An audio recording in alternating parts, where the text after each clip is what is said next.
my clap was very bitchy, but it's there. It was so quiet and so silent. I still see it registered on my thing though, so that's good. Put some sass in his clap.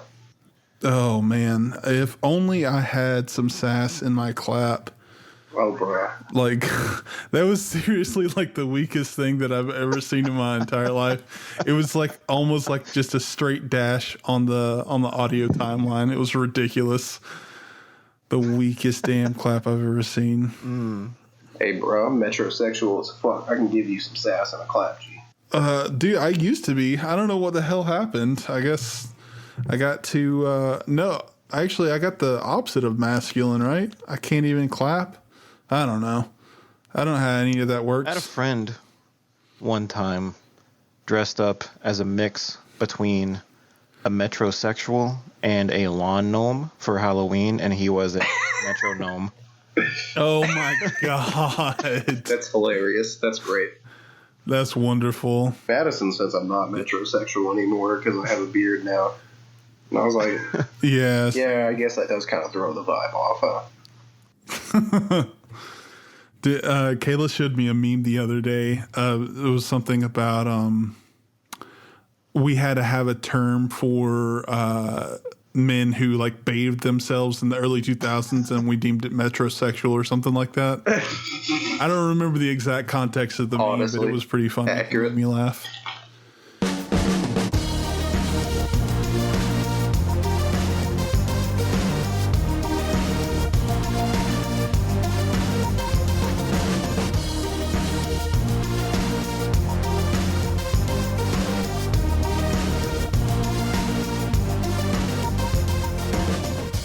Hello, everybody. You are listening to Hunting Pixels, the Culture Bop video game podcast. I am your host, the one and only Bebop man himself, Josh McMullen, and I am joined by my venerable co-hosts, one Claptrap. I believe that's your icon there, Mr. Claptrap himself, Dylan Martin. How you doing, man? I'm doing good, man. How you doing? You don't sound very much like Claptrap right now, so I'm working on it. I'm a little peeved. I can do the whole, cynical sense of humor, but not so much the voice. Oh yeah. I think we've all got that going down. We'll see. Right? Yeah, right. And we are joined by our other co-host. I haven't really thought of another nickname for you yet, so we're going to stick with the very not correct title of Cat Dad, Mr. Austin Stephens. Hello, good morning.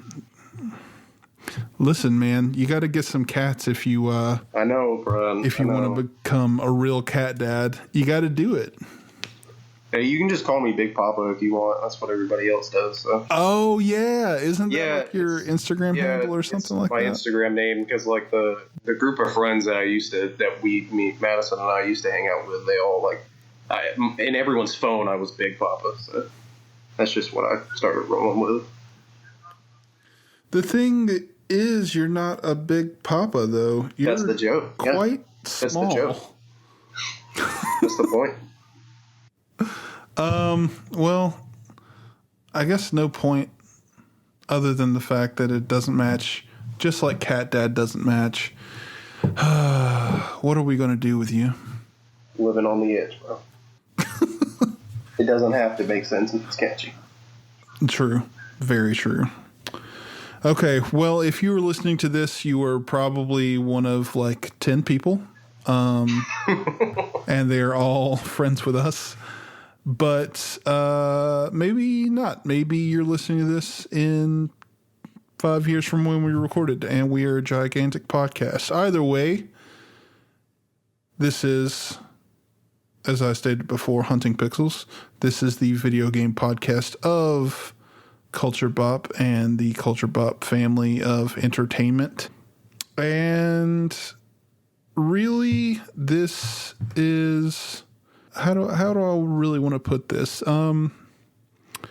So this is just an outlet for me and my friends to talk about video games, honestly. That's kind of where the entire idea of the show sprang from, and that's what we plan to do. And in the spirit of having everyone who listens kind of like get to know us a little bit better and, you know, get sort of a taste of our gaming tastes, we decided to do our first episode on our personal favorite games of all time, just to give everyone like an idea of what they're getting themselves into. With our shit. Our god awful trash opinions on video games. This will not follow the format that the show will normally take on. This will be more of like a one-off or closer to what I think we plan our supplemental podcast to sound like, where we'll probably take like a topic and just riff on it for a little bit. Usually we'll have like a little bit more of an opening segment before we get into our topics and stuff like that. But we figured that would be, how do I want to put this? A little unnecessary for this first episode. So, yeah. So how do we want to go about doing this, fellas? We all came and decided on our 5 favorite games of all time, right? Yep. And do we want to, I know the last time we tried this, we went kind of like just all over the place. Do we want to stick in a specific order where we go, you know, Dylan, Austin, me for 5, Dylan, Austin, me for 4, or Yeah. is that good? I think that makes the most sense. Cool. All right. Well, we'll just jump right into it for anyone who's listening. Dylan, go ahead and tell us, what is your number 5, sir? So number 5 for me is a game that just from the jump, just from that first hour of playing it, just immediately captivates you with a heart-wrenching story. And you just don't get that in really that many video games nowadays, I feel like, and it's The Last of Us. I know we're in a position right now in the world where there's a lot going on, and the most important of which is The Last of Us 2 just released. And it's not doing so great from what I hear, but I'm not going to focus on that. I'm going to focus on my love for this first game. And like I said, just that, you know, should I do spoilers? Is it too late? If you talk about 2013, the second one, it's yeah. If you're gonna stick to the first one, then no, I don't think so.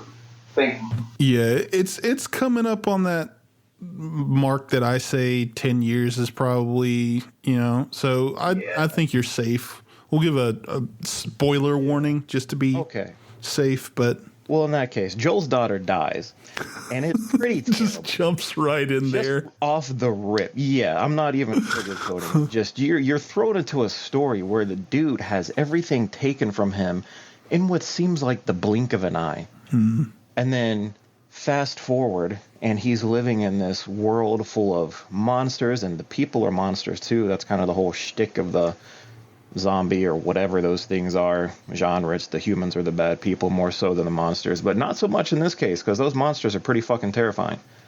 And you know, you start as Joel and you start seeing how the world is operating and you meet all these interesting characters, but then comes Ellie, and then you kind of see that relationship develop where it's like he sees in her what he's missing from his daughter, and like immediately how can you top that as a story? That's heart-wrenching. That's compelling. It drives you to see their story to the end.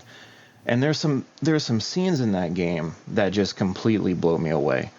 And the one that I will always reference back to is Ellie she's walking through this abandoned building, and then she gets to a part where like the wall is blown out or something, and then right there in front of her it's a fucking giraffe, and she's just mesmerized. She's blown away. She's never seen anything. It's the purest thing in that whole game. A game full of savagery, monsters, just death around every corner. Your heart's always racing because you never know what's coming.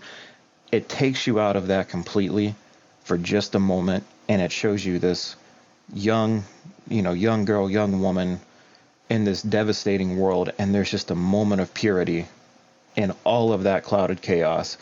And that really encapsulates what I love about that game. There's so much storytelling to be done. The sound in that game that makes you feel like you're in those moments, the glass crunching beneath your feet, going, what was it, a sewer where you're having to do that puzzle with the water palette and all that? Was that what that was? It was like an underground cave or something? Yeah, something like that, yeah. Yeah, I mean, just everything just completely makes you feel like you're within that atmosphere. And it just nails that game out of the park, and just it drives home a story that has to be seen. Now, like I said, I've not played the second one. Probably not going to happen anytime soon. But just the first game by itself, probably one of the best games to ever be released. All right. I still have to give that game another shot. I feel like it deserves it, but... Yeah, I have a weird and complicated relationship with that game. I, much like Austin, did not like it when I first played it. Ew. And it took me a second playthrough or a second time trying to play it to really, I think, get it. Yeah. And when I did, I was like, this is really great. This is one of the best games of the last generation for sure. And for everything that you said and even more, like I really love the moral and philosophical questions it raises about, like what would you do to quote unquote protect someone you love? Yeah. Yeah. Oh, yeah, especially that ending. I mean, I'm not going to spoil that for people, but that ending alone, I mean, that sets up, from what I can understand, that sets up a huge part of the second game. It's just, I mean, the moral, the ambiguity, it's like those choices that are made along the way.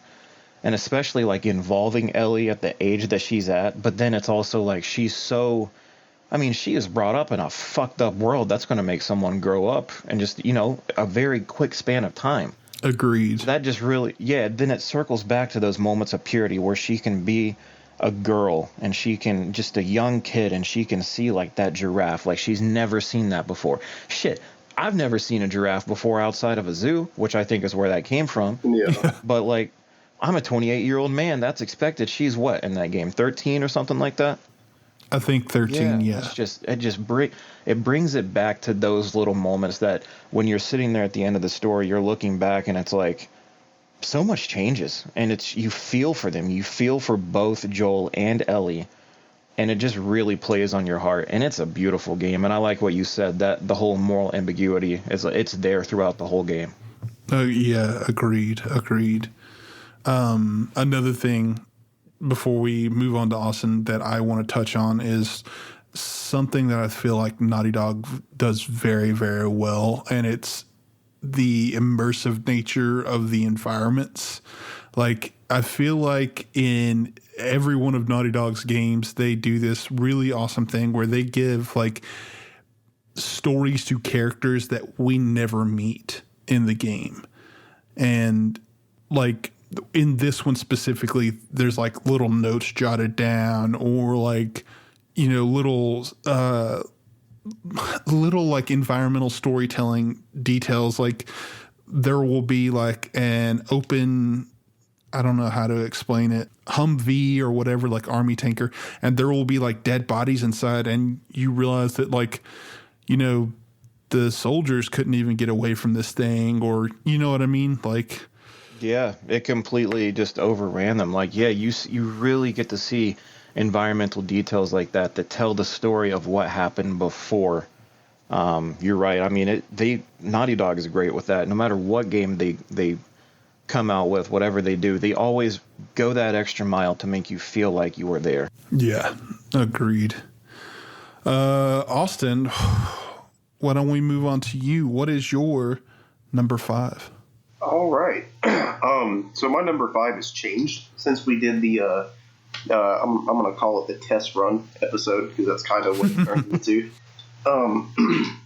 And it's one that I was actually talking about with a couple of friends, and it's kind of crazy to be a part of a really big franchise, but be such an unknown spinoff that a lot of people who are fans of that specific franchise didn't even know the game fucking existed. Which is Pokemon Coliseum. Oh, Ooh. Been playing it nonstop for like 4 days now, and I forgot how, even for its time, it wasn't necessarily as good as the Gen 3 main series games that were out at the time. I think when Coliseum came out, Ruby and Sapphire had come out, and I think that was it for Gen 3 so far. But it was different. It was meant to be, from what I know about it, it was actually meant to be Pokemon Stadium 3, pretty much, but for the GameCube. And they ended up, and that when you play it, that's essentially what it feels like. It feels like Pokemon Stadium because the whole game is played through in double battles, which some people like, some people don't. I like them because they take a lot more strategy than I feel like single battles do. And that's even why today, even like in official like VGC format, all the official sanctioned tournaments are double battle format because they're more strategic. You have to take more planning into consideration than I feel like you do in just normal single battles. And it essentially does feel like Pokemon Stadium 3 just with a story explaining why you're in these battles, and the battles are never fucking ending. Oh my god, like they're like one building you'll be walking through just to try to get to the main objective, and you got people like jumping from the ceiling, like just falling from the ceiling to challenge you, and it's actually kind of hilarious to watch happen. The concept of shadow Pokemon was neat, which again, from what I know, actually span off of the 4th Pokemon movie, I think, where there was like dark Pokemon that were caught in like these evil Pokeballs or something weird like that. And the whole purpose or the whole plot of the game is you're pretty much stealing these shadow Pokemon back from this evil organization. And I'm not going to worry too much about spoilers because this game is literally almost 20 years old. But it was such a unique game for its time frame to be a part of that Pokemon franchise. Like they had never really attempted something like this before. We had home console games with like Pokemon Snap, which I'm really excited to see come back. That was amazing. And Pokemon Stadium 1 and 2, but they were really just battle simulators. They weren't this in-depth RPG experience like Coliseum turned out to be. And it's hard, dude. Like, for someone who's played and beaten every single Pokemon game that's released so far, including probably 90% of the spin-offs, it's hard. It's a challenge. Like, they do not prepare you for some of the difficulty curve that happens throughout the game. And every NPC, like, they're not, especially in today's Pokemon games, like, the NPCs don't really feel like they have a strategy. They feel like they're just using, like, whatever best attack that Pokemon has, and they're not really going for any sound strategy. Like, even the gym leaders in Sword and Shield really didn't even feel like they had a solid strategy ready to go. But in Coliseum, all of the, like, main admins of the evil organization, they all have a solid plan, and it works. It hits you hard. I think the first main admin from the evil team that you have to fight is actually the one who has a Shadow Entei, and his whole team is just focused on one Pokemon putting up Protect, and then the other Pokemon spamming Earthquake. And that's pretty viable. I mean, people still do that. You shouldn't, because it makes you an asshole, but you can if you want to. The second admin that has Shadow Suicune, her whole strategy is all her Pokemon are female, so they just use Attract over and over and over. Oh, good. Yeah. And so you can't attack because your Pokemon is immobilized by love or whatever stupid text that it gives you when that happens. And that's infuriating. I don't remember what the rest of them have because it's been so long since I've actually played the game. And like I said, I'm currently replaying it. And even catching the shadow Pokemon is difficult because they all have the same move that does recoil damage. So if you're not careful, they can just knock themselves out, and you miss that opportunity to catch them until you complete the main story. And it did a really good job at bridging the issues that people had with Gen 3 at the time. Because when Gen 3 came out, you only had those new Pokemon that were introduced in Gen 3. There was no way to connect the Game Boy Advance to the Game Boy Color, so you lost out on all of those Kanto and Johto Pokemon that you had been collecting for the last, when did Ruby and Sapphire come out? 2002, 2003. So last 5-6 years, you it's kind of wasted because you can't bring those Pokemon forward. But you can connect all the Game Boy Advance games to Pokemon Coliseum and its sequel, XE, which I have never actually finished. In Coliseum, most of the Pokemon you're able to catch are Johto Pokemon, so you can kind of fill that Pokédex back up. So it did a really good job at allowing players to have that opportunity. And if you've never played it, you should try it. It's not going to blow you away. The graphics are actually awful. Even for 2002 GameCube era, the graphics are really bad. But it was the first attempt at a home console Pokemon game, and I can kind of respect and appreciate the effort that was definitely put there, or the fan service that was put there. So yeah, that's my number 5. Coliseum. Yeah, Coliseum was a great game. I have not played it since it probably came out. But like you said, it did so much unique stuff right. Just the introduction of the whole Shadow Pokemon, making you feel like you were reclaiming Pokemon that were essentially suffering to me. I mean, that was such a cool thing. It made you truly feel like a hero. I mean, it was just a unique experience back then. It made me feel reinvigorated, even at the time, however old I might have been, 12, 13 years old. It reinvigorated what I already loved from Red, Blue, Gold, Ruby, Sapphire, all that. It just completely flipped what I knew, turned it upside down. It was kind of like Stadium. I did play Stadium, but it added enough. And then the open world exploring you could do. It was great. I mean, it was a fantastic rendition. Well, that is, I'm glad that is a game that you two have both played, because I have not. Yeah. If you ever get a GameCube, bro, you should. So, the last time we did this through the test run, I had named my number 5 as Uncharted 3 Drake's Deception. And it kind of connected to the Naughty Dog theme that Dylan had brought up before. And I'm not going to do that this time. I'm going to move it off, because I actually did the full 10. I think we had talked about this last time. I wrote the full 10 down.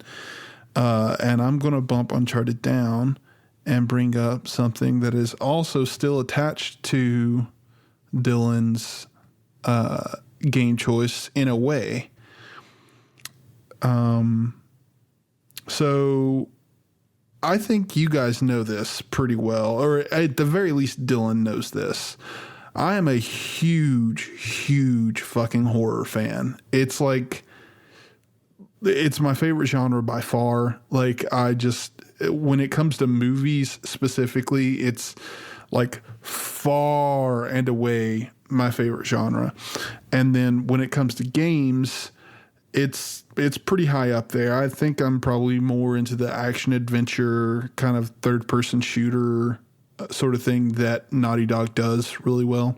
My number 5 pick may surprise you guys.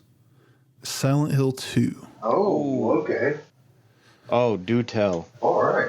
So, I remember back in the day on the original PlayStation playing Resident Evil 2 and 3. I never played the first one until the remake for GameCube came out. And I loved Resident Evil, but then this little game comes along from Konami called Silent Hill, and I played it, and it was so fucking terrifying and different from Resident Evil. Resident Evil is almost I don't want to call it an action game, because that's not very fair. But compared to what Silent Hill was, like, it was almost like if you take the schlock of the 80s horror movies and then put it up against stuff that is truly like mind-alteringly, God, I can't speak, graphic and intense and just like horrifying. Some things like, say, just in recent memory, I know a lot of people talk about Hereditary being that sort of thing. For me, it's like The Exorcist. You take, the slasher movies of the 80s and compare them to The Exorcist, and that's what it was, Resident Evil versus Silent Hill.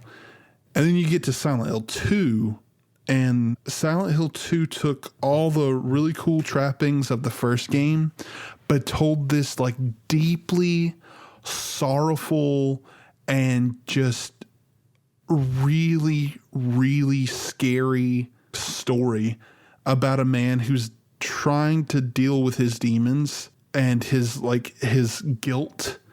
And it's just one of those games that, like, it's so hard to describe other than, like, it's great.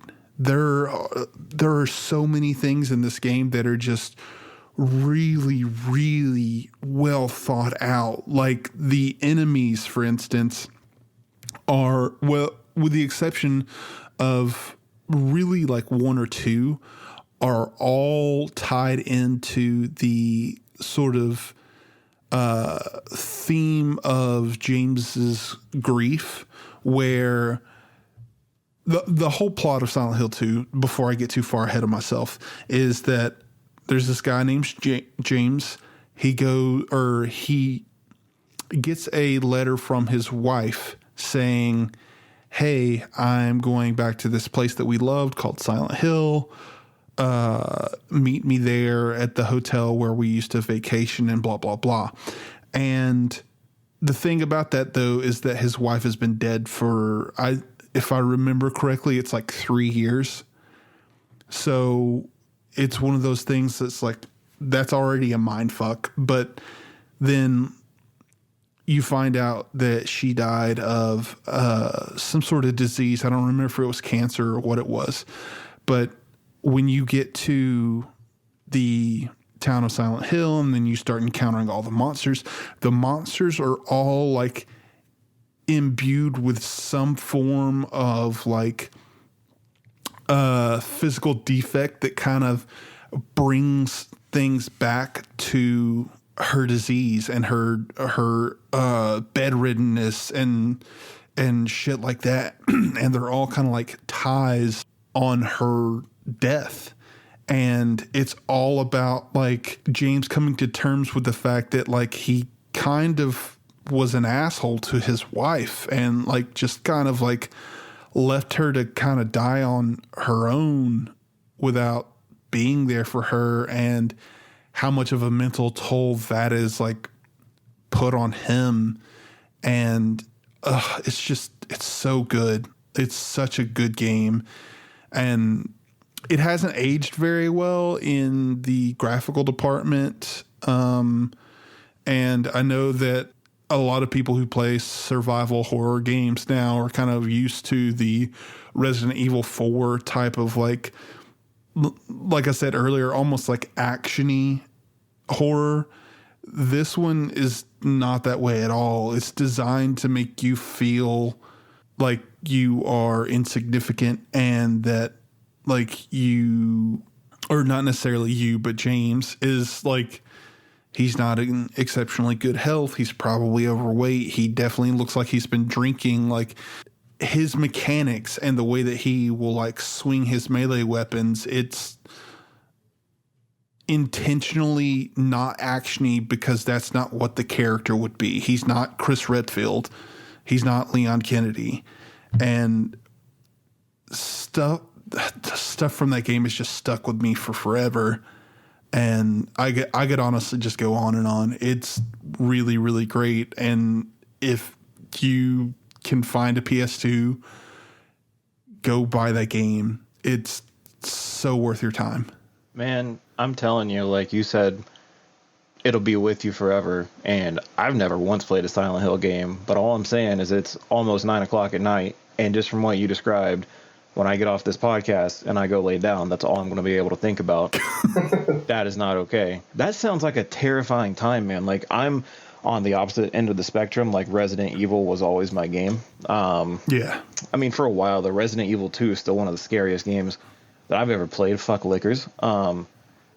Yeah, agreed. But no, Silent Hill is one of those things where I knew the game franchise coming up, but I always veered away from it, maybe because it looked too scary.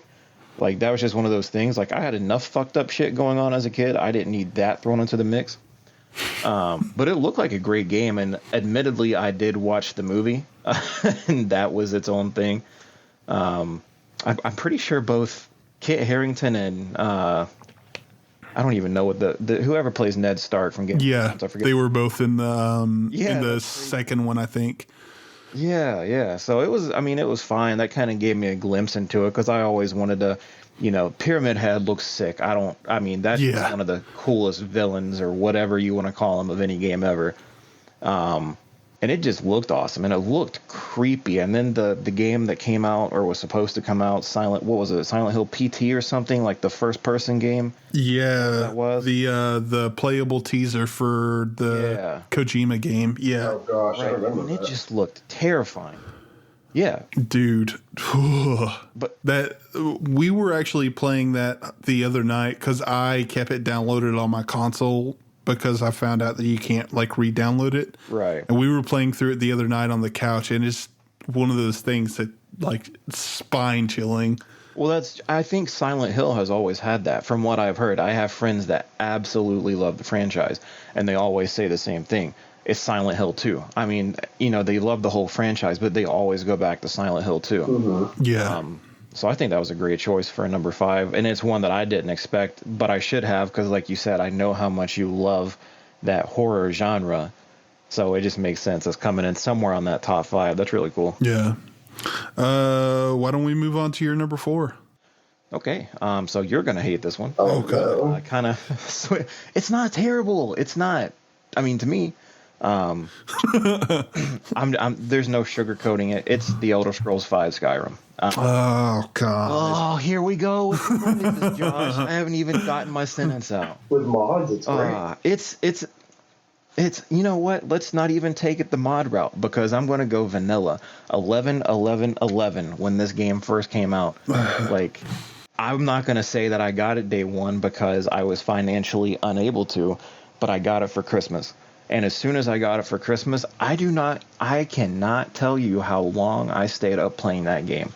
It just completely drew me in. And it's so, Josh, I think it's the reason you hate it. It's expansive.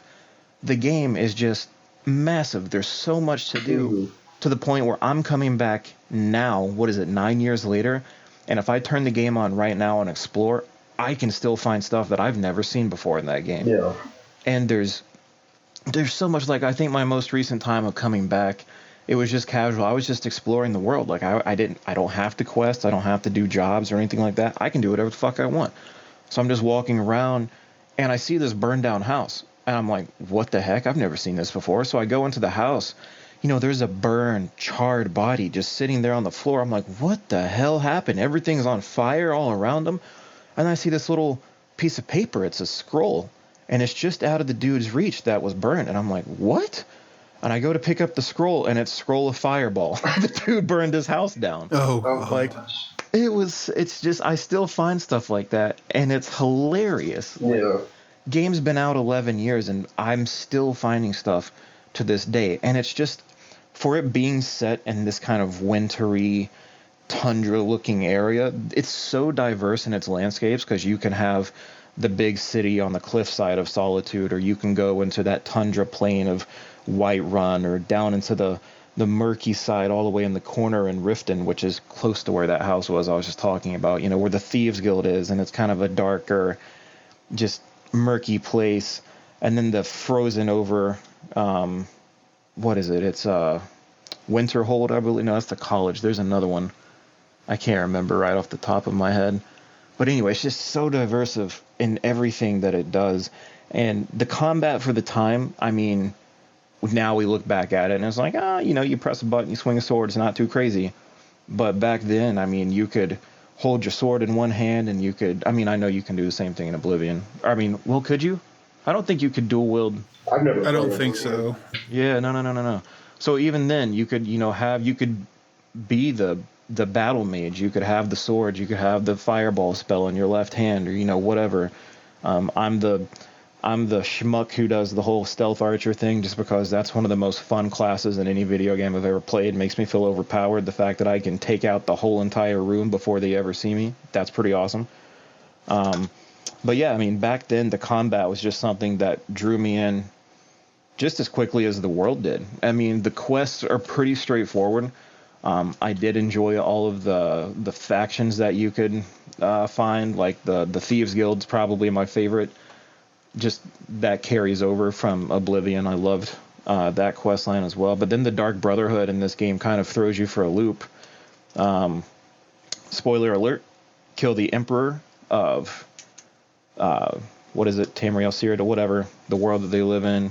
And then, there's some serious betrayal. You come back and your family is essentially burning right in front of your eyes. I mean, it's a messed up game. It has, for the type of game that it is, and I take it back, it's a 9-year-old game. It's been done before, Bethesda kind of has that copy paste, I mean, let's think about how different Fallout 4 and Skyrim really is when you look at, what I'm saying? They're pretty close. They just, everything it did for the time, it just completely, and I love playing the game. I can go back now, and if I play for 5 minutes or 5 hours, I'm still enjoying myself, so it had to go in at number 4 for me. That's fair, and I think you hit it right on the head. I think that part of the reason that I do not like that game is because of how just expansive it is. It's my biggest problem with The Witcher 3. I don't know if it's still going to remain on your list, but that's my biggest problem with The Witcher 3 is there's just too much shit to do. And I don't, there are other problems I have with that game. I really feel like Bethesda, specifically starting with Fallout 3, they get a pass on a lot of the shit that they do, and everyone's just like, oh, that's the Bethesda charm. And I don't think that that's really fair. You're right. The shooting in Fallout 3 and Fallout 4, right? The shooting in those two games is fucking dog shit, and that's why the VATS system exists. The entire reason that the VATS system in those games exists is because Bethesda couldn't figure out how the fuck to get people to be able to shoot correctly. Yeah, it's like, we can't do gunplay. Let's just automate the bullets for you to go right for their head. Yeah. And pretty much, it's pretty accurate. Yeah, I feel like the combat in Skyrim was somehow a downgrade from what it was in Oblivion, which I think that's my favorite Elder Scrolls game. I think Morrowind's probably the best in terms of maximizing fun with expansiveness, but Oblivion is just really, really great. I adore that game, and I don't know, Skyrim just never did it for me, man. And I've tried to go back to it several times, and each time I do go back to it, there's a little bit more that I like, but it's never enough to keep me engaged and being like, yeah, I want to continue to play this. Well, you keep trying, maybe 10 years from now you like the. Yeah, I know. I'll be liking a fucking 40-year-old game at that point. When it comes to Skyrim, I have bought, and I wish that I was exaggerating, I have bought every re-release of that game they've come out with on a console that I own. Still couldn't play more than 2 hours. Oh, man. I don't know why. I bought it I had it on the 360, I had it on the PS3, I had it on the PS4, I have it on the Xbox One, I have it on the fucking Switch, and I still have yet to play more than 2 hours. It sounds like you have a problem. That would be correct. Yeah. I have a problem with, like, even if it's a game that I don't think I'm going to like, if I see it for a reasonable price. Now, I didn't buy all those re-releases at full price. Like, when I bought it on the Switch, it was on the eShop for $20 during their Christmas sale. I was like, $20 for Skyrim? Even if I don't play that much of it, it's so expansive that it's kind of worth $20. Yeah. So I bought it anyway. Have I played it? No, I don't even think I started it up on the Switch. Like, I think I downloaded it and then uninstalled it like 2 weeks later without even touching it. But whenever I see a game on sale for any system, especially on the Switch, especially physically on the Switch, even if I don't think I'm going to like it, I typically buy it anyway. And I should probably stop doing that because I've gotten a lot of games that I hated. But, it's part of collecting, I guess. You just take a risk on stuff, and sometimes you don't like it, and sometimes you sell it off. Sometimes you got to bite the bullet, and you don't get anywhere near what you paid for back. But, sometimes it happens. It's the risk of collecting. Agreed. Or agree to disagree, since Dylan thinks it's a good game when it's not. I don't think it's a bad game. I don't think that it's absolute. I mean, it's by Bethesda, but I didn't think Bethesda was a shit company before Fallout 76 came out. But so I don't hate it. I just medieval stuff in general is it's never been able to grasp me. Like the whole medieval Middle Earth aspect. Like I can't. I can't do it. Dude. I don't know why. Well, how about we leave the terrible, terrible game? I'm just kidding. Oh yeah, no, you're not. You're serious. I'm hurt right now. Let's go to Austin. What's your number 4? So I talked about it in the test run episode, but I don't feel like I went as in depth as you probably can for a game like this. My number 4 is Kingdom Hearts 2. Yes. And it probably Kingdom Hearts 2 will forever be the best of that franchise to me. Kingdom Hearts 3 was great, but it was kind of a disappointment and a letdown in a lot of aspects. But Kingdom Hearts 2, it was an emotional thing for me, I guess, because I've always, even as an adult, everyone's like, oh, well, it's because you got kids, you love Disney movies. And I'm like, nah, bro, I've always loved that shit. I love Disney movies. Even if I never had kids, I'd still probably be going to theaters and watching Disney movies because Disney always puts out just quality stuff. And so someone who always loved Disney movies growing up, and then someone who also fell in love with the JRPG genre of gaming, it was just kind of a no-brainer that I would inevitably fall in love with the franchise. I actually played Kingdom Hearts 2 before playing Kingdom Hearts 1. So I had no idea what the story was about. As you can probably guess, I had no idea what was going on in that story. Oh yeah, still lost. Yeah, dude, that's exactly what I was going to say. What was happening. But, I mean, even playing every single game and then waiting on 3 to come out, you still kind of have no idea what's happening when you're playing through 3. Yeah. I mean, the problem with 3 was even some of the characters in the game themselves acted like, we don't really know what's happening. We just know that something big's going to happen. We don't know what. We don't know how. We don't know where. But we'll figure it out as you go, I guess. But the main relationship in Kingdom Hearts 2 that kind of hit me after I played Kingdom Hearts 1 and then played the spin-offs and then got really big into the franchise was the relationship between Roxas and Sora. With Roxas coming off of the DS spin-off, what was that ridiculous name? 358/2 Days? Or something like that. That was just, it seemed like there for a while, Kingdom Hearts, whenever they were making a game, they were like, okay, let's just bring up a bunch of word generators, and whatever comes up is what we're going to patent and slap on that title. But the Roxas feeling like he's told because he's a nobody and he's not technically supposed to exist, he doesn't have a heart, he can't feel emotions. He's being told that he doesn't belong here. He's not meant to be alive. He's not meant to be in this cast of people. And then when you play the final mix version, I think this was the difference between Kingdom Hearts 2 and the final mix, was when Sora kind of blacks out and he has that encounter in his subconscious, pretty much. In the original Kingdom Hearts, it's just a cutscene between Sora and Roxas, but in the final mix that was released on the PS3, it's actually a full-blown boss fight, and it's pretty much just you slapping around Roxas. Oh. And at the end of the fight, Roxas is like, one of the pieces of dialogue he said specifically that I can remember is he looks up at Sora just before bashing him with dual-wield keyblades, and he was like, why you? Like, why are you supposed to exist? And I'm not.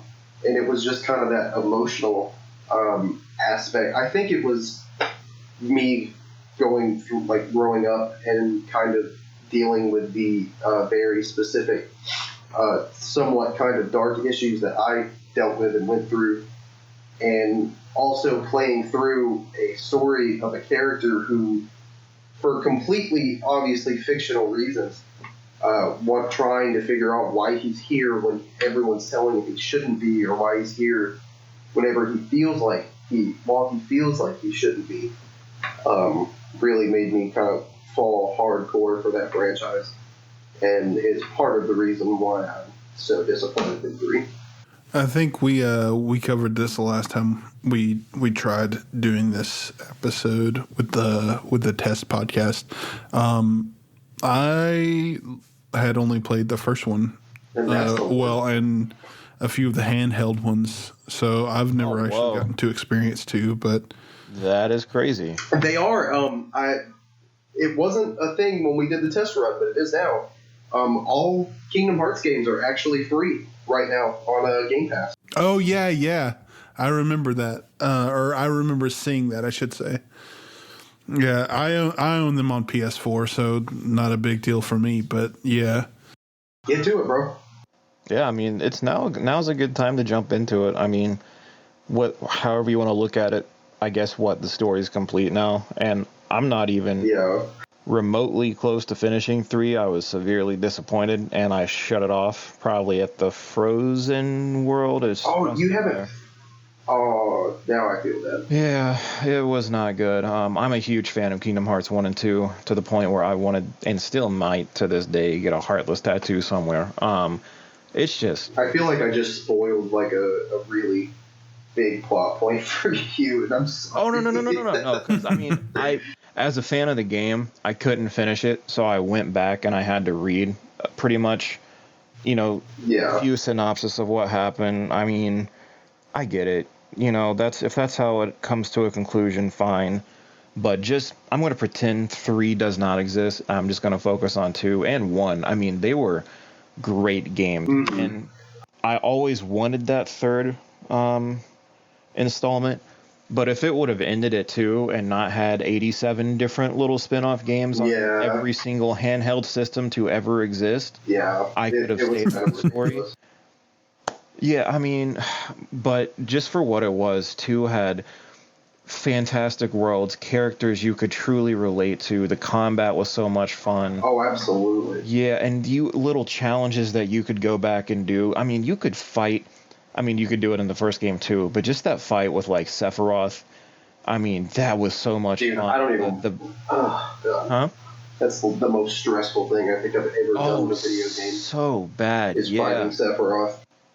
It's so stressful, but it's a fun fight. Like, that was in the days Absolutely. Yeah, I mean, it was like, if you messed up, you get to do the whole thing again. There's not some midway through the boss checkpoint that you get to do it all again, and he is not easy. No. He has a lot of health, and it's a huge fight, and it just doesn't end. It was such a fun game, like the Battle of it. I swear that damn sword reaches across the entire fucking map that you're fighting him on. Like, you cannot. No, there's nothing to hide behind. It will hit you. No. But no, it had a really good story and characters. Like I said, that I mean, you nailed it with Roxas. I mean, Roxas is kind of like, I think it was probably around that same time period for me, and maybe we were all going through that, around that time period. I don't know. But Roxas struggling with existence. I mean, that's pretty hard hitting for a game that has Ariel the Little Mermaid swim Disney characters. Shit.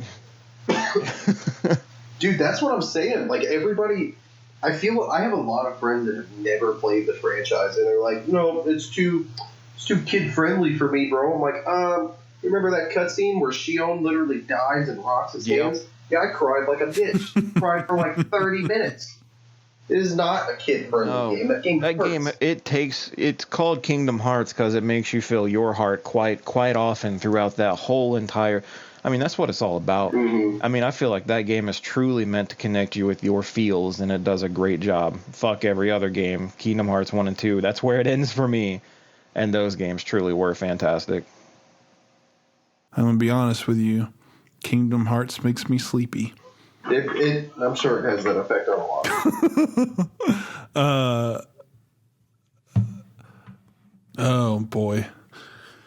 So my number 4 also kind of ties into the theme that you guys were talking about with Kingdom Hearts, where it affected you at young ages. Final Fantasy VIII is my number 4, and I won't go too in depth on it because I feel like it's it's a game that a lot of people dislike, and I think I understand why, but. I mean, it's not Final Fantasy X. God, it's a Final Fantasy. That name doesn't fucking mean much now in 2020. Not anymore. The way it did in what this game was 98, I think, or 99, one of the two. Yeah. And so this game came out when I was 10 or close to being 10. And I didn't really play it until I was probably around 11 or 12. But I remember that this was my first foray into sort of, I don't want to say mature storytelling because that is actually going to be closer to my number 1 pick. But it was definitely my first foray into something that was longer form storytelling. And I just really gelled with the characters, even though I've played through the Final Fantasy VIII Remastered on PS4 a little bit, and the characters do not hold up nearly as well as I remember them holding up. Squall's just a fucking asshole, straight up. I think it was a couple days ago or maybe a week ago, I was playing it, and there's this scene where Quistis is sitting there with him and trying to explain to him about how she's feeling and how she feels lonely and stuff like that. And Squall just basically straight up tells her I don't really care. Jesus. Which is such a shitty thing to do. And but the thing is later on in the story, he kind of grows and evolves and learns to care about, the party members that come along with him, and starts to let go of the fact that he was kind of abandoned as a child. And I don't know, that just really spoke to me because I always felt out of place, and I still in many, many ways feel out of place. I like horror movies, but I also don't like metal. I really I don't know, I would almost, I don't want to call it adult contemporary, but it's I like fucking Death Cab and The Killers. Yeah, I don't like the things that should be a part of the other fandoms that I'm a part of. I don't know many if that makes people sense. who do like the Killers of 2020. Oh, what was that? I said I don't know many people that do like the Killers of 2020. Yeah. So I don't know. My interests are very diverse and very almost antithetical to one another. And so I still, to this day, feel very out of place with a lot of stuff. And Final Fantasy VIII was kind of that game that was like, hey, even if you're out of place and even if you don't have a home, like, you can find a home with other people and that's okay. And that really spoke to me as like I said, like a middle schooler. And there are still so many parts of that game that I just adore. Like, I think that it has the best musical score of any of the Final Fantasies, like bar none. I really, really think that even though the like character models were polygonal and ugly, like PS1 renders, the what the hell are they called? The backgrounds, they were pre-rendered backgrounds. That's what it is. The pre-rendered backgrounds of Final Fantasy VIII are just gorgeous. They're stunning. They're on par with Final Fantasy VII, I think. And this is a part where I think a lot of people are like, they hate on the game. But I think that the battle system and the customization that can come with that is really top tier. Like, if you want to min-max, you can min-max. It's built that way. And I really love it. I still adore it. I don't think it's the best Final Fantasy. I think 6 and maybe even 4 are the best Final Fantasies. But 8 holds a special place in my heart. Yeah, man, I know it does, because if it gets you to bust out the Vita on break and just start playing it, I really love that game. And that's a special kind of game to where you can play it years and years later. I mean, I'm not going to compare it to Skyrim, but that's kind of my equivalent. Like, it's 9 years down the line for me, whereas, Final Fantasy VIII's 20 years down the line for you, if I'm not mistaken. I mean, I don't know how long it is, but it's an old game. Very old. But like I said, I've caught you right there in our office on your Vita with only 15 minutes, and you are spending that time playing Final Fantasy VIII.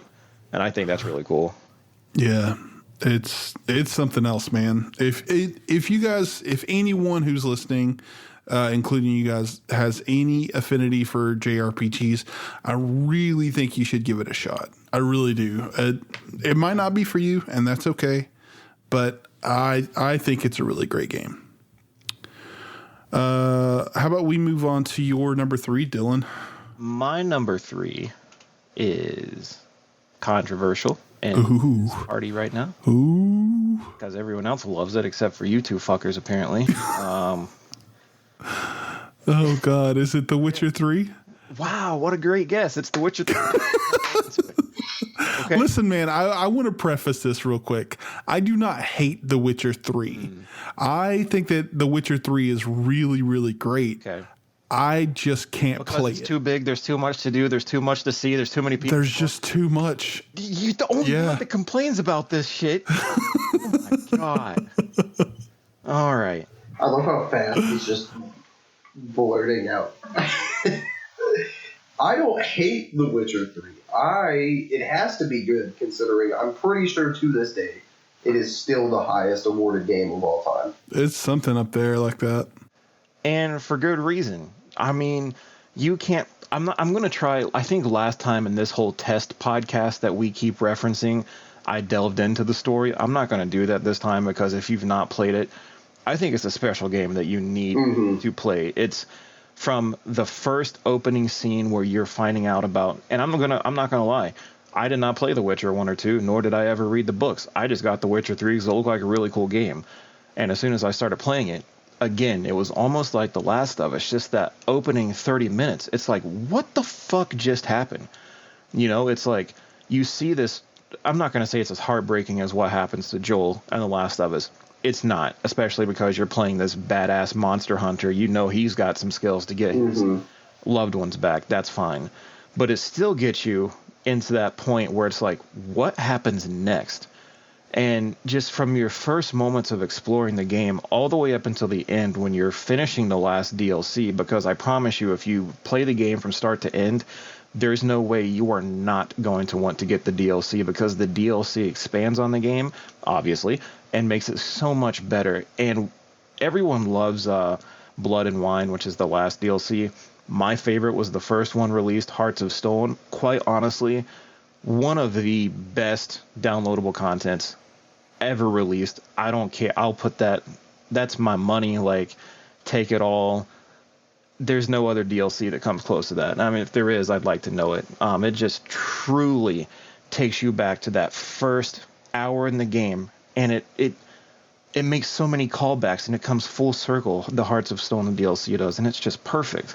But on top of that, what the main game does well is everything to me. I mean, I think the side quests in that game, if you don't know, can pretty much be summed up as you don't know that you're playing a side quest or doing a side quest, because you're just the one that I will always reference. It's the same one. If you've played the game, you know it. It's called the Bloody Baron quest line. I don't know what the actual thing is, but essentially you're helping this dude find his wife, and it's almost lengthy enough to make you believe it's a part of the story. It's not. You just care so much about it because they're constantly compelling you to go forward. You want to find his wife and his daughter. He's kind of a fucked up person. He's not a good person whatsoever, but you still want to find the two people that are good people. You know what I'm saying? It's like you want to find those guys and find out what happened to them. And it doesn't sugarcoat it. You know something really fucked up happened immediately, just from the whole scenario that's going on. And it's not a nice scenario. This game is not for children. I don't say that often, but I would not recommend this game to children just because of some of the aspects that it tackles. And this one side quest alone, I reference it all the time because I thought it was a part of the main story. No.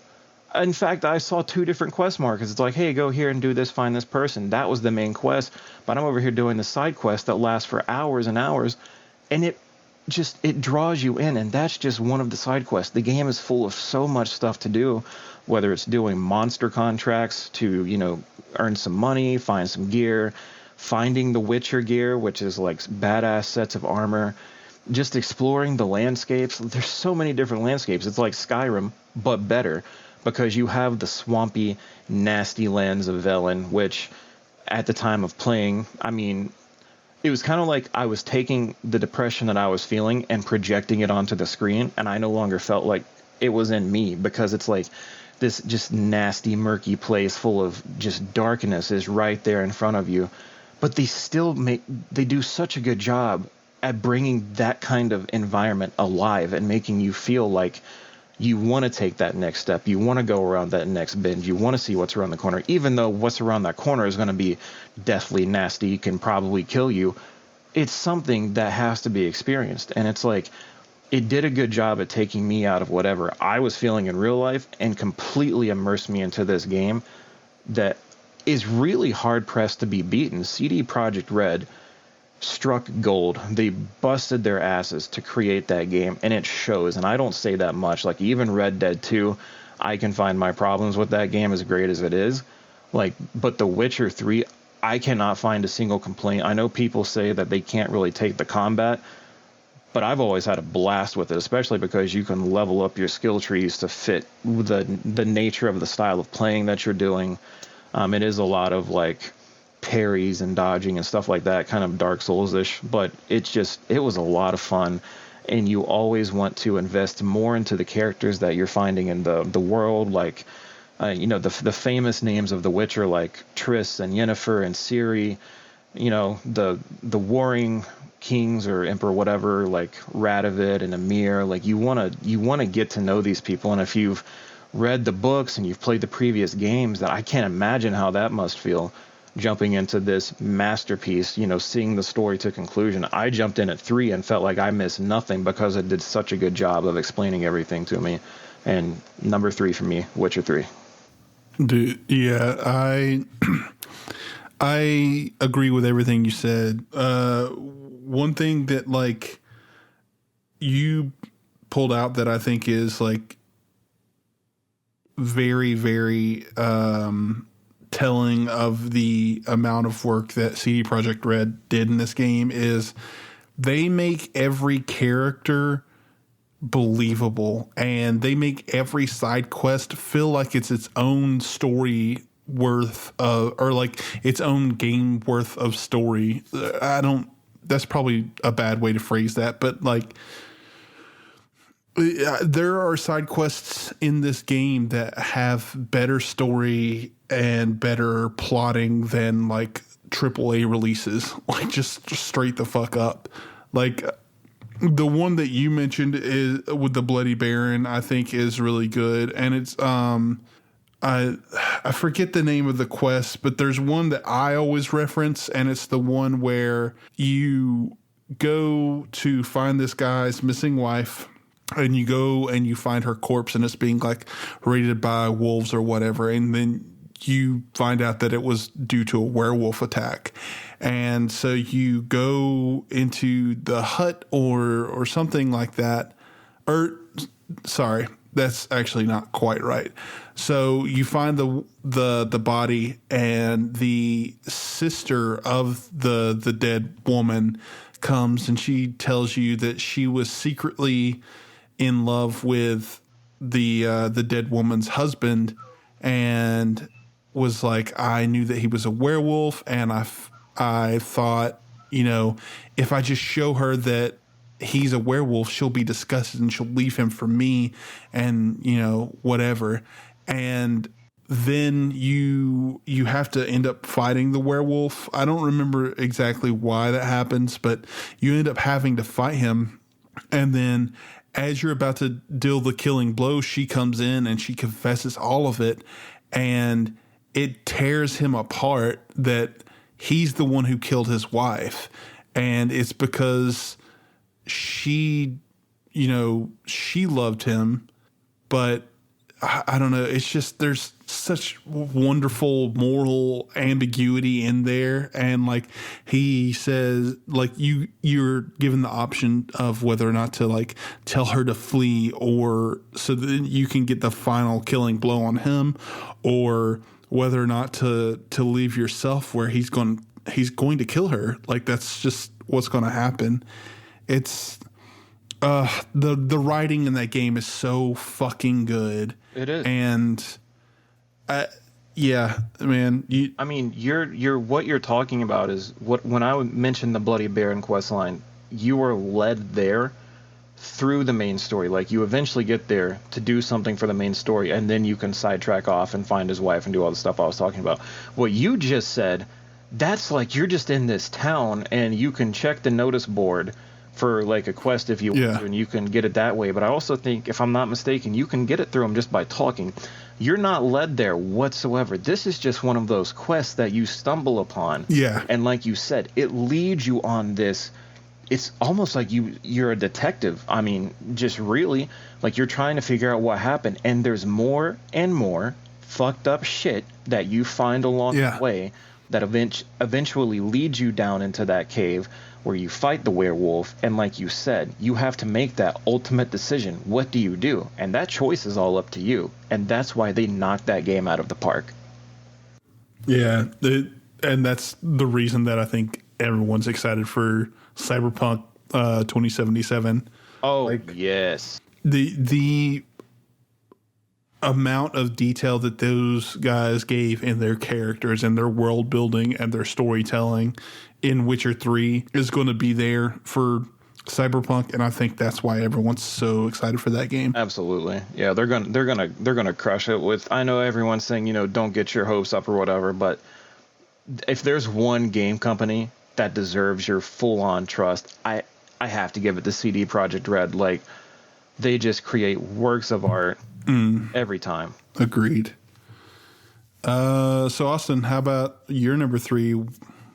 Oh god, I almost didn't even want to put it back on here, because I actually said it to a buddy of mine, and you actually bet him the other night, Josh. It was Mac, the little short kid that was walking around with a 4 logo. Yes. I brought this up to him, and he wholeheartedly disagrees with me. So I'm sure a lot of other people probably will too. But my number 3 of all time is actually Breath of the Wild. Yes. Okay. Every time I say that to somebody, they immediately shit on me, and they're like, "Well, it's not Ocarina of Time, bro." It's like, okay, let me explain to you why Breath of the Wild is actually kind of better. It's a little bit better than Ocarina of Time. It's the first Zelda game of its kind, and that's something that The Legend of Zelda has always done right. Is that each and every game they release, almost in its own way, feels like a different genre of game. They all feel so much different from each other. And of course, that has to do with the aspect that, not every Link is the same Link. They're all like reincarnations of previous Links, and all the Zeldas are reincarnations of previous Zeldas. Except for, I think there's a few exceptions. I think Spirit Tracks is the technical sequel to Phantom Hourglass, but nobody played those games anyway because they were awful, so they don't even fucking matter. But Breath of the Wild, the moment you start that game up and you walk out of the Shrine of Resurrection and you're looking over the Great Plateau and you see with a name like The Legends of Zelda and the history that the franchise has before it, it's very tone setting. That you expect to walk out of the Shrine of Resurrection and see this beautiful Hyrule, just glorious kingdom. But that's not what you see when you step out of the Shrine of Resurrection. You see this kingdom that is literally, in certain parts of the map, on fire. It's this destroyed kingdom that was overrun by darkness and monsters. And it really kind of sets in like, okay, this is going to be a big adventure.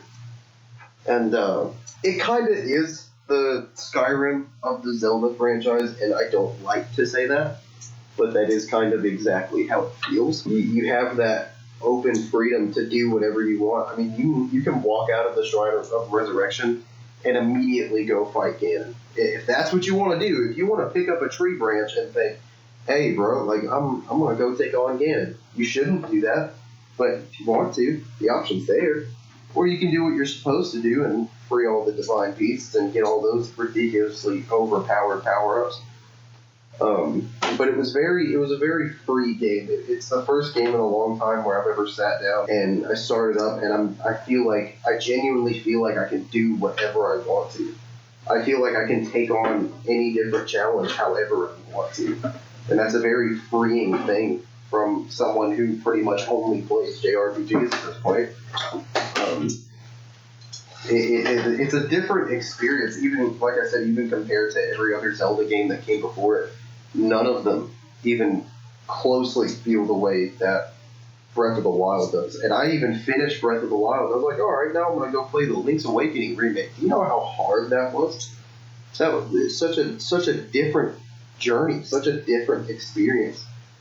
And even the physics in Breath of the Wild are on point. Like, you can't climb a mountain when it's raining because you're going to slip. Or you can't have a metal shield or a metal sword equipped while it's thunderstorming because the lightning's going to strike you. Or if you get too close to a volcano, you're overheated and you're losing health. And even I think when you start getting close to Death Mountain, you literally can just randomly combust into flames. And it really makes the game more challenging because it has this RNG weather element where you can't just climb a mountain just to jump off and paraglide, because if it's storming down rain, you have to think of another way to get around that mountain. So it was it's a very challenging game. I haven't played it on Master Mode yet, and dear love of God, I don't want to. I probably will eventually, but not anytime soon. And that is my number 3. It's a good game, man. Just this past week, I just got back on it, and I didn't dabble too much. But as soon as you get in, it just makes you feel some type of way. Like, the game is so beautiful, and it's, like you said, it's kind of like that Skyrim element. It's expansive. There's so much to see. There's so much to do. you can lose yourself for hours on end, and you don't have to do jack shit in that game. You don't have to go fight Ganon or do the Divine Beasts or do any type of quest. You can literally just sit there and explore and capture horses and, find the shrines and do those puzzles. That is the most fun to me, is doing the shrine puzzles. Like, that's so much fun. I have a blast with that. Oh, yeah. I didn't even touch on the shrines. Yeah, They're so much fun. There's so many of them. Yeah, I think there's 120 in total, and then with the DLC, it adds like 7 or 8 more. And then the Korok seeds. I mean, there's always something to do. You can find fucking 1,000 Korok seeds. Just walking around, it's super fun. That's a little puzzle in itself half the time. And I mean, there's so much to do. It's overwhelming how much there's so much to do. But I hadn't played. It's funny enough, I signed on July, I think the same day you were just talking about, July 3rd, the day before 4th of July. And then I started to open up my last save, and it was July 4th of the previous year. So I had waited a full year. I guess that's just the time it took for me to have a hank. And then I opened it up, and it's like I remembered everything that I was doing. Yeah. I remembered. I mean, that's hard. That's hard for me with any game, because usually it's like, oh, shit, what did I... fuck it, let's just start over. I have that moment.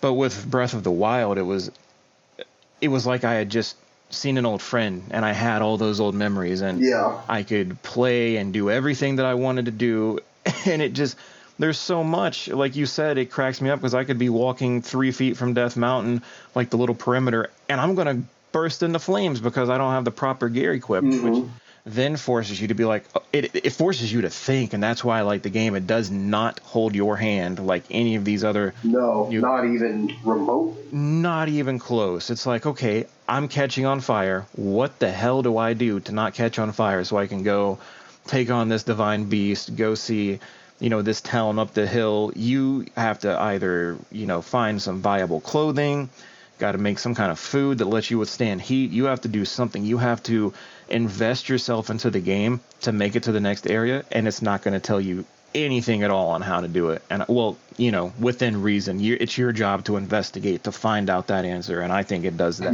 beautifully. A hilarious anecdote about Death Mountain while I was playing the game was, I know that there's a right way to do it. There's a right way to get the specific armor that you need before you get too close to the mountain, but I could not, for the life of me, find the NPC that my buddy was telling me about that will sell me or trade me the armor I need. But he was like, well, or you can just, beeline it to the city by the mountain, and they sell the armor there.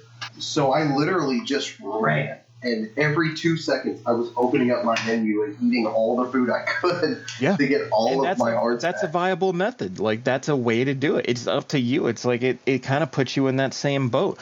You choose how you play the game, and you live with your consequences one way or another. If you're halfway to Death Mountain, you can't go back because you've already wasted half your food. You got to keep going, or you're going to die. Yeah, you're done. You have to just go straight. And another thing I loved about Breath of the Wild was it really felt, there's a lot of debate between Zelda fans in which specific timeline Breath of the Wild falls into, because there's and I think they're all kind of hang off of Ocarina of Time. There's a timeline where Link defeats Ganon and then lives his life as an adult, moves forward from there. There's a timeline where Link defeats Ganon and Zelda sends him back in time to relive his childhood. And then there's a timeline where Link actually loses and is slain by Ganon. And there's a lot of confusion as to where Breath of the Wild falls, because it has aspects of all three of these timelines mixed together. And then even when you're running around this destroyed version of Hyrule, there's references to every single past Zelda game that's come before it. Like, I think in the Great Plateau, the first place that you have to go to talk to the ghosts that you meet, it's literally the Temple of Time from Ocarina of Time. It's a destroyed Temple of Time. Yep, it is. And then the fire dragon from the Fire Temple in Ocarina of Time. I can't remember its name. I don't want to butcher its name because it sounds very much like a scientific term.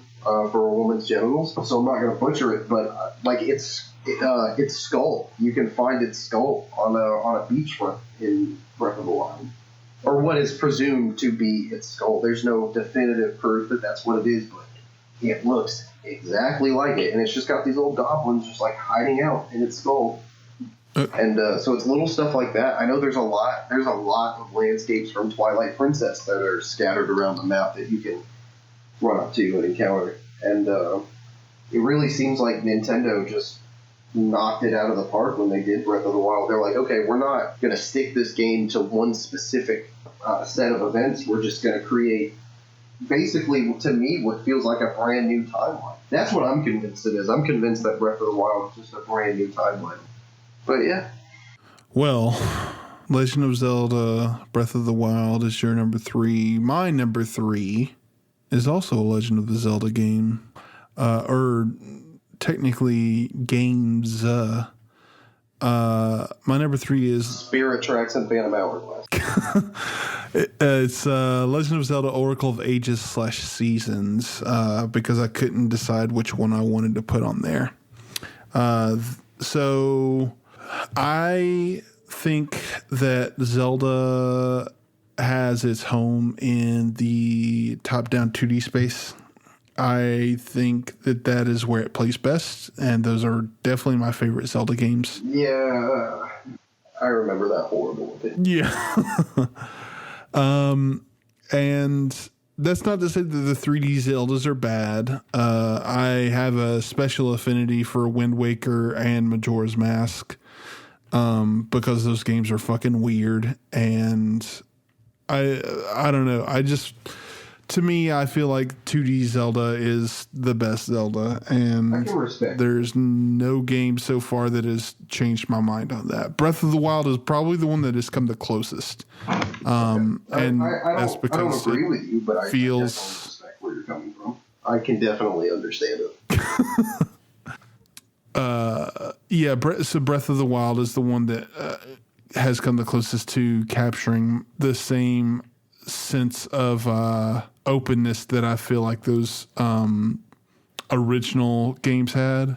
But the reason that I think Oracle of Ages and Oracle of Seasons is up there for me is because of the fact that they were my introduction to the Zelda series after the first Zelda game. Mm-hmm. So I never owned an SNES.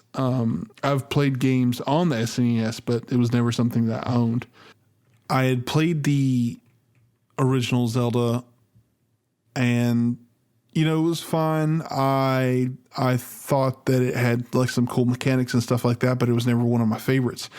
And then when the 2 Game Boy Color games came out, Oracle of Ages and Oracle of Seasons, I got to revisit that series, and I just adore those games. They're kind of like light versions of A Link to the Past, mm-hmm. wherein, like, instead of going to the past, you have this little wand that will change either the seasons or like the ages in the respective games, and it gives you like new, I don't want to say mechanics because that's not the right word, but it gives you like almost like a Metroidvania type thing where like you can go back to new areas that you couldn't access before until you had changed, the season or the age. And I found that mechanic like really, really cool, and it just did something like with the intertwining stories that really captured my imagination, where you could kind of almost import your save into the other one. So like you play, ages first, and then you've had a specific boss fight. But then when you would go into seasons and follow that up, it was like a different version of that same boss fight, if I remember correctly. And I don't know, man. Zelda has a special place in my heart because of these games, and that's why they're there. I definitely think that there are better Zelda games out there. Like, for instance, Link to the Past, Link Between Worlds, even. I haven't played the remake of Link's Awakening for the Switch yet, but I've heard that that's like an even better representation of what 2D Zelda is. But to me, whenever I think about Zelda, these are the games that immediately come to mind. And I think they're beautiful. I think the music is wonderful. And I don't know. I really, really, really like these games. Yeah, I've never played them, but when you talk about them, it kind of makes me want to play them. They're really good. They're available on the eShop for the 3DS, and I really think that if you want to go and $5 a piece. Yeah, they're like $5 a piece. That's not bad. If you want to go back and take a look at what the Game Boy Color was all about, you can go back and you can play these games. You can play Gold and Silver. I think those are available on the eShop. I could be wrong, but if you want to, on the eShop they have all of Gen 1 and Gen 2. Okay, cool. Yeah, if you own a 3DS, go back and buy some of these Game Boy games because they're really, really special. Mm-hmm. They even have although if you own a Switch, you can literally play them for free. But they even have the original Zelda and Zelda 2 on the 3DS eShop. Very cool. Very cool. So this what brings us to our number 2s, right? Yep. Dylan, what's your number 2? And it's a good, speaking of Pokemon. I mean, ooh, shit. This one, Pokemon has been in my life since it first came to America. Played Red and Blue, played Gold and Silver, and Crystal was ultimately my favorite. And then Soul Silver came out, and Soul Silver to this day remains my favorite Pokemon game because they did so much right in that game, and they have not replicated it since. I love Diamond and Pearl, Platinum. I think those were fantastic games, and it was in the same era as Soul Silver and Heart Gold. But Soul Silver, man, it just did so much right from the very beginning. I mean, Pokemon being able to follow you, that is something up until, spoiler alert, Josh, in the Sword and Shield DLC, that wasn't possible aside from Soul Silver, Heart Gold. That's something that we've wanted forever because that game immediately drove it into our hearts that, hey, these are our buddies. That was something that was just something we had always wanted. And it has such an engaging story. Just if you never played not Heart Gold, but just the original Gold and Silver, and you didn't know the story, this one it did a great job at taking what Gold and Silver did. It put it in those, for the time, modern day graphics. It made you connect even more with what was going on, who you were facing, what you were going up against. I mean, it's Pokemon story. You're kid setting out on a journey. You got badges to collect. You got an evil organization to take down. You got to become the champion. That's your goal. But everything that happens in between that leads up to this impeccable story that just makes you feel like you are in the game. You are Gold, or whatever you chose to name yourself. The story was so great. And the difficulty level back then was so much better. Like, you did not get the EXP share until the 7th gym. Whereas nowadays, you open up the game and boom, you immediately have it.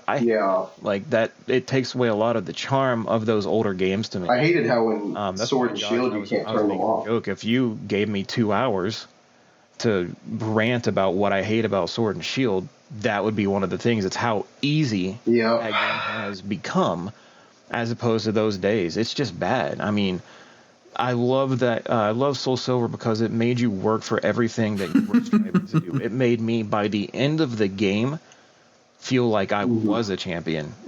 It just, for everything that you had to go through, it was amazing. And then to go through this journey with your buddy Pokemon following behind you, whoever it may be, you can switch out at any time. That was great. Brought back all the original stuff, like the bug catching competition, and then you had extra stuff added to it, like the Pokeathlon, whatever it was called. Like, they had a little center where you go and play these mini games. Dude, it was great. That was one of the most fun mini games they've had in a main series Absolutely. Pokemon game. Like, it was just something I different. love it. Yeah, I mean, it was something different that they did not have to add, but they did.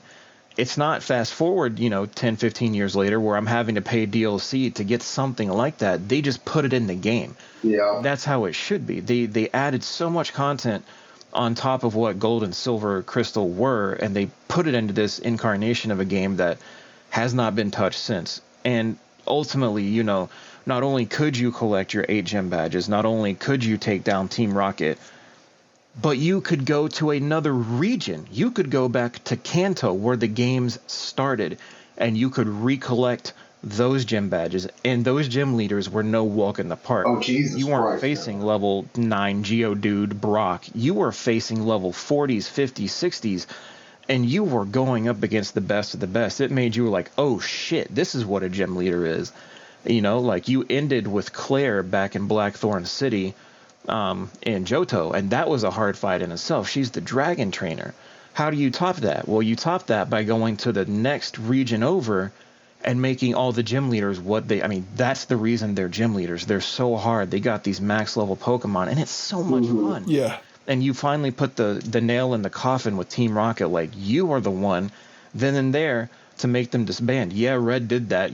They went underground or whatever. But then and there in Johto, you're the one to put a stop to them. And it's so great. And the game doesn't end there.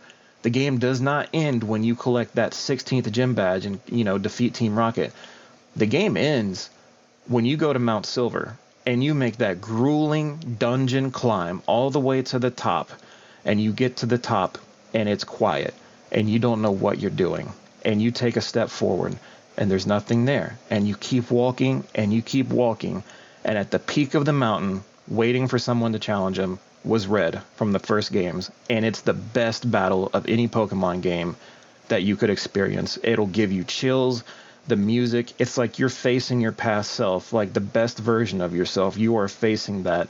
That's when you truly become the champion. And it's a great game, and it's my number 2. His team was overpowered, too.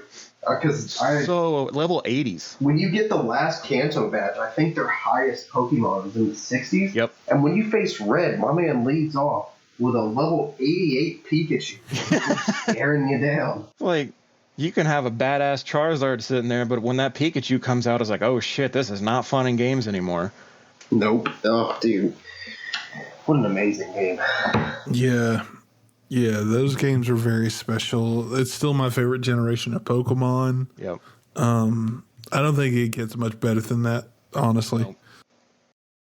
Well, with that all said, Austin, that brings us to your number 2. What are we looking at? All right, so I talked about my number 2 was originally Pokemon, and that has since changed. It is still in the Pokemon franchise, and I felt bad for putting 2 Pokemon games on my list, but I felt like Coliseum was, I felt like that counts because it's not a main series game, it's a spin-off game, it's a little bit different. For a long time, Gen 2 was always my favorite generation of Pokemon, and honestly still, like, my number 1 favorite Pokemon of all time is still Typhlosion, and it probably always will be. However, I started going back, and I started playing some of the other Pokemon games, and I gotta say, I think my favorite generation is Generation 5 with Black and White. That's awesome. That's crazy. So that is my number 2 pick. Black and White, a lot of people were mad because Black and White was intended to be a reboot of sorts, a soft reboot. They introduced a brand new 151 slot of Pokemon. Before you completed the post game, you could actually only use those brand new 150 Pokemon. No previous Pokemon were made available, which I think was a record because Black and White was the first game that didn't have a Zubat in every fucking cave. Or a Geodude in every fucking cave. I think Black and White was also the first Pokemon game that didn't have a Pikachu before post-game. So it set out to do something different. And I don't like a lot of designs from Black and White. A lot of people trash it, saying that a lot of the designs were uninspired. I think Trubbish is literally just a garbage bag. that has garbage leaking out for arms, or the ice cream cone, but people kind of tend to forget. Gen 1 was also kind of lazy and uninspired. We had a literal pile of slime called muck. Like, that, or Voltorb, which was literally just a Pokeball. That's all it was. Like, it wasn't that much better. Look at Magnemite. Its evolution was just 3 Magnemites put together, and they didn't do that once in one generation. They did that twice with Dugtrio, which was just 3 Diglett huddled together. You can't shit on Black and White for being unoriginal, and then still look at me in the face and tell me Gen 1 was the best Pokemon game. Yeah, it's nostalgic. It started the franchise. Some of the designs are actually kind of ass, though, compared to what came after it. In the story, this is the first time, I think, or that I can remember anyway, that to me, the only time that the villain team was actually not just laughably dumb. I mean, Team Yell in Sword and Shield, you can't even call them a villain team, because they're not. Their whole thing is to stop you from winning so the goth chick Marnie can win. I mean, that's it. That's their only fucking purpose. But the Team Plasma in Black and White, their whole goal was to liberate Pokemon from humanity. Like, liberate them, calling them slaves to humanity. And, like, that was a big step for Pokemon as a franchise to take. We never really got something as deep as Team Plasma's ordeal. Of course, you play through it and you beat them, and you face N and Ghetsis, and then you find out their real plan was just to liberate all the Pokemon from humanity until Ghetsis was the only one that had Pokemon left in his control and could conquer the world, which came back full circle to that kind of cliche Pokemon villain story. But everything going on with N being an adopted child who had the ability to hear and speak to Pokemon and understand them more directly than normal humans could, which I don't think even in the sequels they ever dived in and explained that. I think they just kind of left him as a mystery, which I think is part of the reason why I love Black and White so much, because we still don't know. We don't know what N's deal was, which in my opinion, I think we deserve closure, because he was a very different character, like a very different rival character than we've ever been introduced to in previous Pokemon games. Especially now, all your rivals are like these happy-go-lucky people who want the best for you. Like, I kind of miss when Pokemon rivals were actually kind of dicks throughout your whole playthrough. Like Gary and Silver, not Gary, but Blue and Silver were just pretty much assholes the whole time. And then after that, everyone's like, "Oh, we're best friends now. I just want to beat you just so I can say that I did it, not because I have anything against you." But it was different. It was more mature and darker tone of a story, and it kind of flips your strategies over, because you have to use these brand new Pokemon that you've never been introduced to. You don't know their movesets. You don't know what all their abilities are. You don't know how they sync up with other Pokemon on the team. And you have to, when the games first came out anyway, you had to play through that and it was almost like learning the game over from scratch. I mean, the basics were still there, just complete the 8 gym badges and face the champion, even though when you go to fight the champion and find out it's not so easy as just fighting the champion, because shit kind of hits the fan there at that point in the story. But you had to relearn all these new Pokemon and their movesets and their sync on your team, or their place on your team, if you will.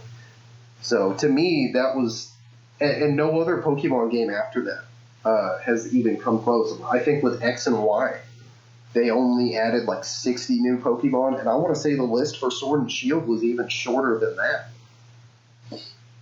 So that's it. My favorite was Gen 2, or the Gen 4 remakes of Gen 2, but I think I'm going to have to put Black and White as my favorite of the Pokemon franchise.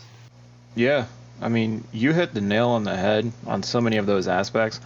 Like, especially N as a character, I'm glad they left him as a mystery, because you had from the get-go, you had 2 rivals literally start in the same bedroom as you, and your neighborhood best friends with, I think, Bianca and, what was his name, Sharon, something like that? Yeah, Sharon or Sharon. I never watched the anime, so I never learned how his name was actually pronounced. Same. I always called him Sharon. So anyway, you know, he in himself was a good rival because he was pressing himself to be better than you, but you could see the conflict he was having in himself because it was like, why can I not beat you? And he was getting down on himself. Whereas Bianca, she was doing her own thing, trying to find her own place in the world, and you got to follow their stories. But then, like you said, you get to In, who is, you know, a rival in his own right, but you don't know a lot about him.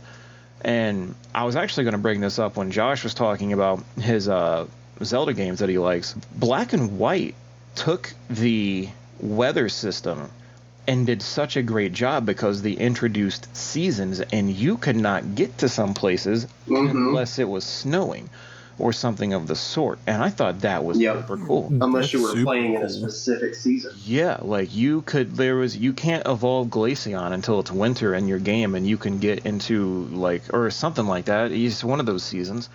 Eevee to Glaceon, you can't get there unless you can get the truck. That was crazy. And then the Pokemon that changes its form, Deerling based, or Saucebuck rather, that was strictly seasonal as well. But on top of all that, and everything that you said, I think one of my favorite parts about that game is that badass cinematic where you get every gym leader right there at the end, and they're arm in arm with you, like they're taking on the big bads. Like you get to see Univa's, best of the best. Oh, that was such a good scene. That was like, no other game has done that, to where it's like, we're going to stand behind this kid, and you have all 8 just standing there ready to fuck the whole day up. Like, they did such a good job with the Univa games. The last thing I'm going to say about Gen 5 is if you're into that kind of thing, on YouTube, they have these shorts called Pokemon Generations. I think there's 20 episodes, and they're all 5 minutes long. And they're nothing like the anime. They're way more mature. They're definitely for the people who grew up on Pokemon rather than the kids watching it now. But now we can move on to your number 2. Well, that was... I was going to say that was Pokemon Black and White, full of technical difficulties.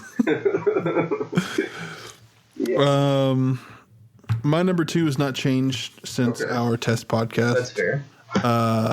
My number 2 is still the masterpiece that is BioShock Infinite.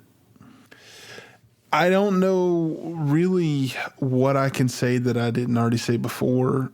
It just, you want to talk about some impeccable storytelling, on every level, from the game design to the narrative design.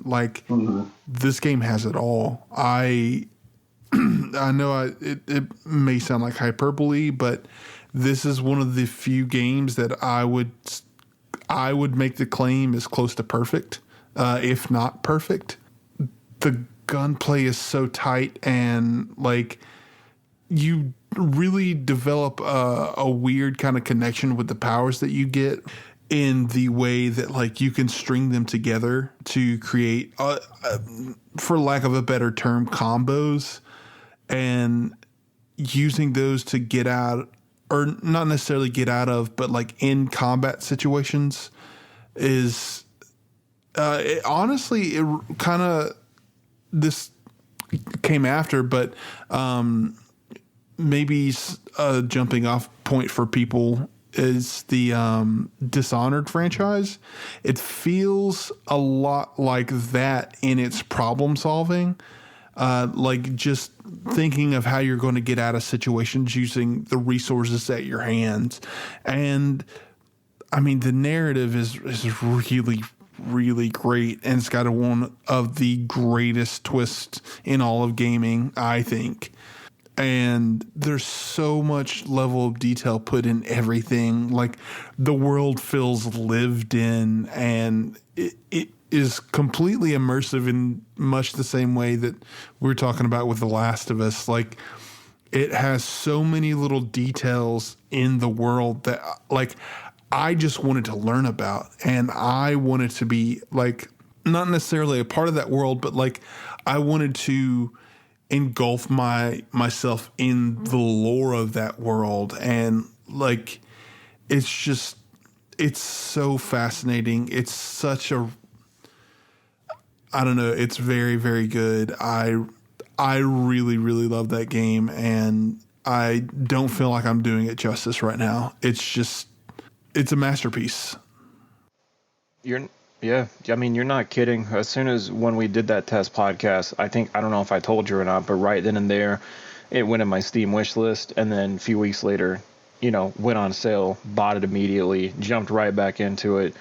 And my God, I mean, from the get-go, the lighthouse, I mean, you're playing the game for 2 minutes. Yeah. You get to this lighthouse, and immediately, I don't know if you're supposed to feel intimidated or scared or what have you, but the second you are in there with these two chattering Nancys outside talking about God knows what, who dropped you off on this robot on a rowboat, and they just leave you there talking to themselves in the distance as they row away, and you're left at this lighthouse in the middle of nowhere, and the whole thing is creepy. Yeah. First off, as soon as you walk in, dark, don't like that. Then you start to walk up the staircase, and right there on the side of the wall is a bloody handprint, so immediately, that's not good, don't like that. Continue on up the floor, you make it a level or two up, and there's a man that has been tortured and killed. Blood is everywhere, with the bag over his head, with some ominous note right on his chest. And if you think that's the most unsettling thing in that lighthouse, you would be wrong, because 6 feet to the right of that is a still burning cigarette, meaning whoever did that to that man cannot be far off. And it sends chills down my spine every time I walk up there. And that's within the first 3 minutes of the game. And it does not slow down after that, because you meet Elizabeth, you develop this just unbreakable relationship with her. You watch her growth, you watch what she goes through. You nailed it on the head with the plot twist. I think that is one of the best in any game that I've played. I'm not going to spoil it. That's one of those, it's kind of up there with The Witcher. I just don't want to talk about it because you have to see it to experience it. And then the gunplay is so much fun. The powers you have are so much fun. The enemies and the traversability of the levels are great, and just the world itself pops. It's vibrant, it's beautiful, but it still can get you in the spine with the chills at some of the stuff that you have to walk through. It's definitely a BioShock game, and it's definitely the best BioShock game at that. Yeah, I think so. A lot of people will argue the first one, but It's okay to be wrong. I've actually, everybody that I've talked to that is super into BioShock, I've heard everyone say that they punny enough, infinitely love Infinite. oh my God. Yeah. I'm never allowing you on the podcast ever again. You're done. Good number 2, Josh. Good number 2. Fantastic. Haven't played it, but want to. Well, C. yes. So let's get to our number ones. Or do we want to do anything like honorable mentions before we do number ones, or How long's this podcast been going? Okay. So my number 1. We can do a couple of honorable mentions.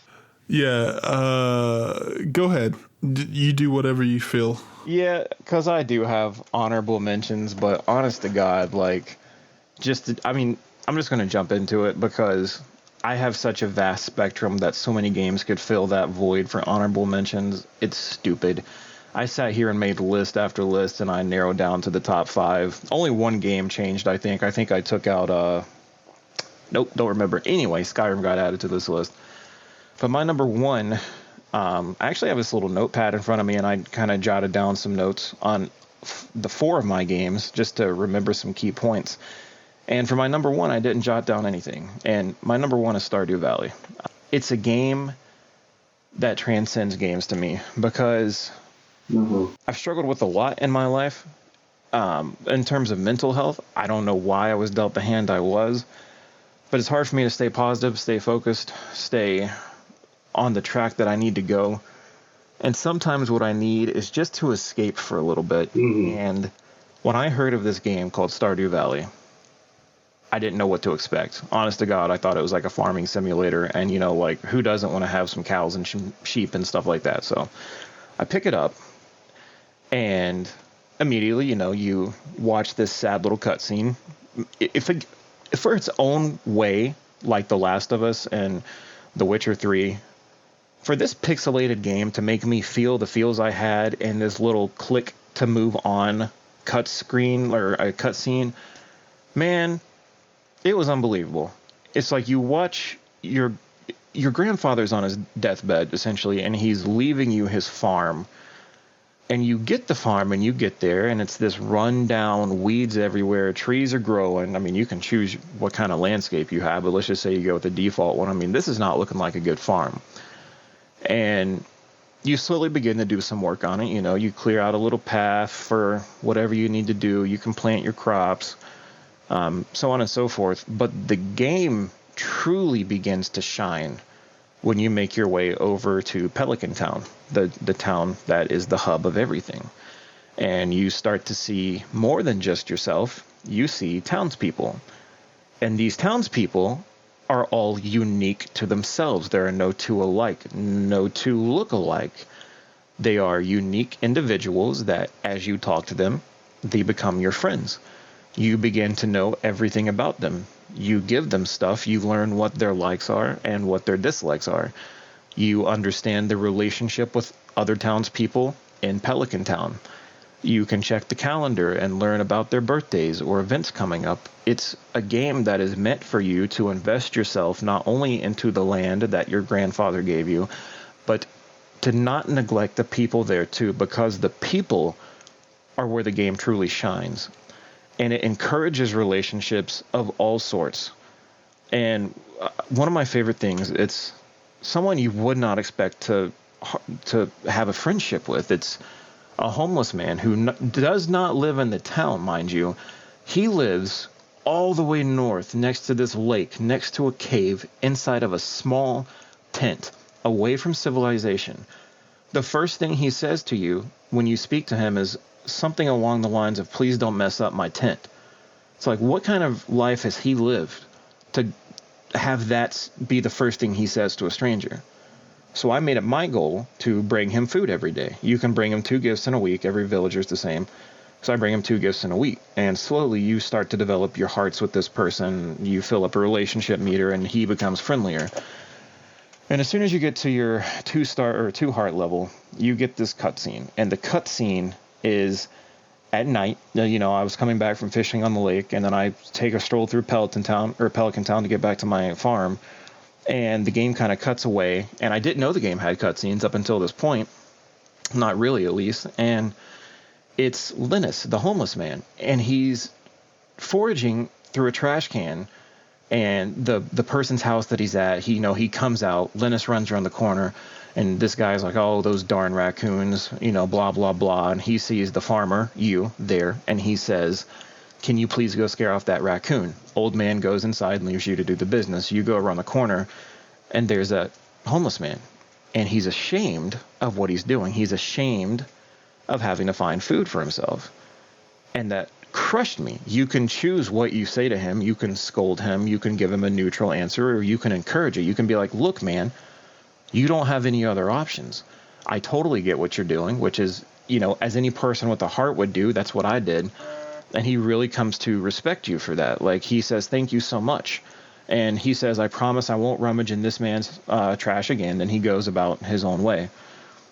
Or you go your own way, rather. So that's where the cutscene should end. But instead, the town barman, the guy that owns the bar, he comes out because Linus goes to his trash can. And he's like, "Hey, you, stop right there." And Linus, just immediately ashamed, he's been caught. He's about to get in trouble. The barkeep walks up and he says, "Anytime you feel the need to do this, please come into my bar. You will always have food. I don't want anyone in this town to go hungry." And that's that. That is the moment that the game sealed itself as number 1 for me, because this game that I picked up as a farming simulator drove me to invest in relationships with these pixels on the screen. And I've never done that before. I've never wanted to get to know every person in a video game, to learn their likes and dislikes, to eventually marry someone and have a kid, to have a farm full of animals, to have a pet dog, to capture, catch all the fish, to find all the vegetables, to forage your goods, to build up the town from this broken down. There's parts of the map that are broken down. You have to repair it. And there's so much to do inside of a game that from the outside looks like you do some farming. And this game changed everything for me. And that's why it's my number one. It sounds like a phenomenal game, and I really want to sit down and play it.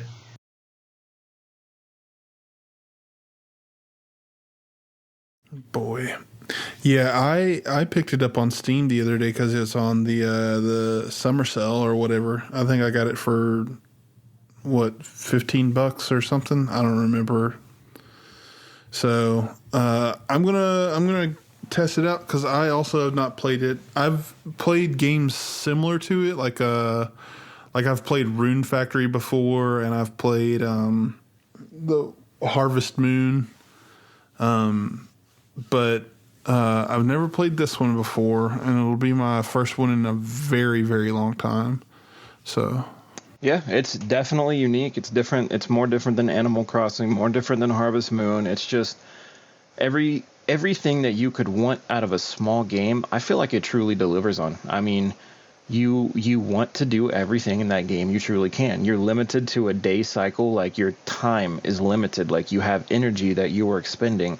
You have to plan your days ahead of time. That's what I like. It's like I can plan out my whole week. It's like, okay, today I need to invest in talking to this person. I need to give these two some gifts. I need to make sure all my veggies are picked so I can sell these, make some money. Maybe I can fish on a bank on this day, because you're also making money that way. Trying to make more money so you can invest in crops or whatever to just increase your revenue. There's so much you can do. There's so much you can plan for. It's not just a direct, like, this is a farming simulator. This is a relationship simulator. It's everything. It's everything you could want. It's an RPG. You're leveling up your fishing, mining, combat, stuff like foraging, stuff like that. I mean, it's everything I could have ever wanted in a game wrapped up in a mystery package that I didn't know I needed, and it landed itself in my top spot. That's awesome. Nice. That's awesome. Very cool. Maybe if good old T Daddy gives us another stimulus check, like they're talking about, maybe I'll finally get around to T Daddy. Oh God. Oh, that is definitely a name for him. We'll have to wait and see. We'll have to wait and see. I have other names. I think we all do. Well, I think we all have other We don't wanna names get for him. political on this one. No, I How about we talk about your number one? What a fantastic transition. I try. My number one favorite game of all time is a franchise that you kind of shat on when he was talking about Skyrim. And that would be Fallout New Vegas. Oh, dude, I straight up forgot for a second that was because we've talked about it before and we did the test podcast, but I was like, what did I shit on? Yeah, it's like, let's just shit on all the games that he likes right now. Honestly. But no, you're right. You really can't game without the VAT system. You are entirely correct about that point, my good sir. But something about the game captivated me at a very vulnerable point in my life. I played the game back when I was, oh Jesus Christ, I think I was a sophomore in high school when I played it for the first time. I remember booting up the game for the first time. I bought it from a disgusting store that we call GameStop. I remember playing it, and I was on the phone with, the first time I ever played it, I was on the phone with my quote-unquote high school girlfriend at the time, and then I never played it again. Did not play it after that until I was a senior in high school. It was the week that my grandfather had passed away. He passed away Christmas morning when I was a senior in high school. And the week while we were getting ready for the funeral arrangements, I was having to go to visitations every night for like 3 days. I had to talk to all these people coming up to me, telling me they're sorry for me and all that stuff. And I would go home and I would play New Vegas, and I would just get lost in it for hours because I had all to preface why it was such a big deal for me. I don't get along with my family that well. We're not super, super close like most normal families are. We have our issues.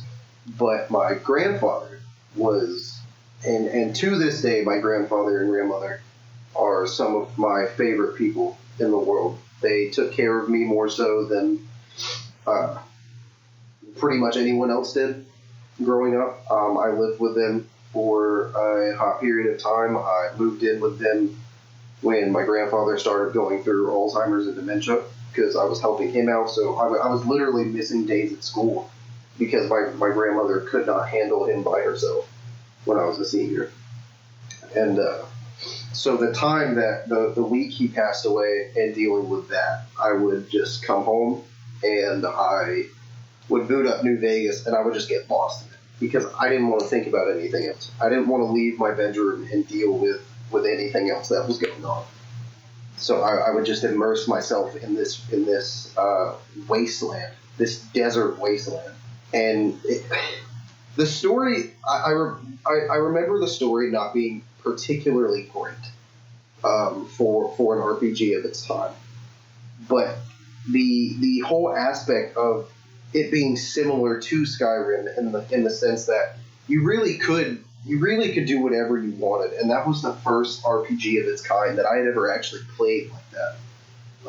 You create your character at the beginning, you choose what stats they want to specialize in more so than others, and then I remember in New Vegas there was a perk. I can't remember what the perk is called.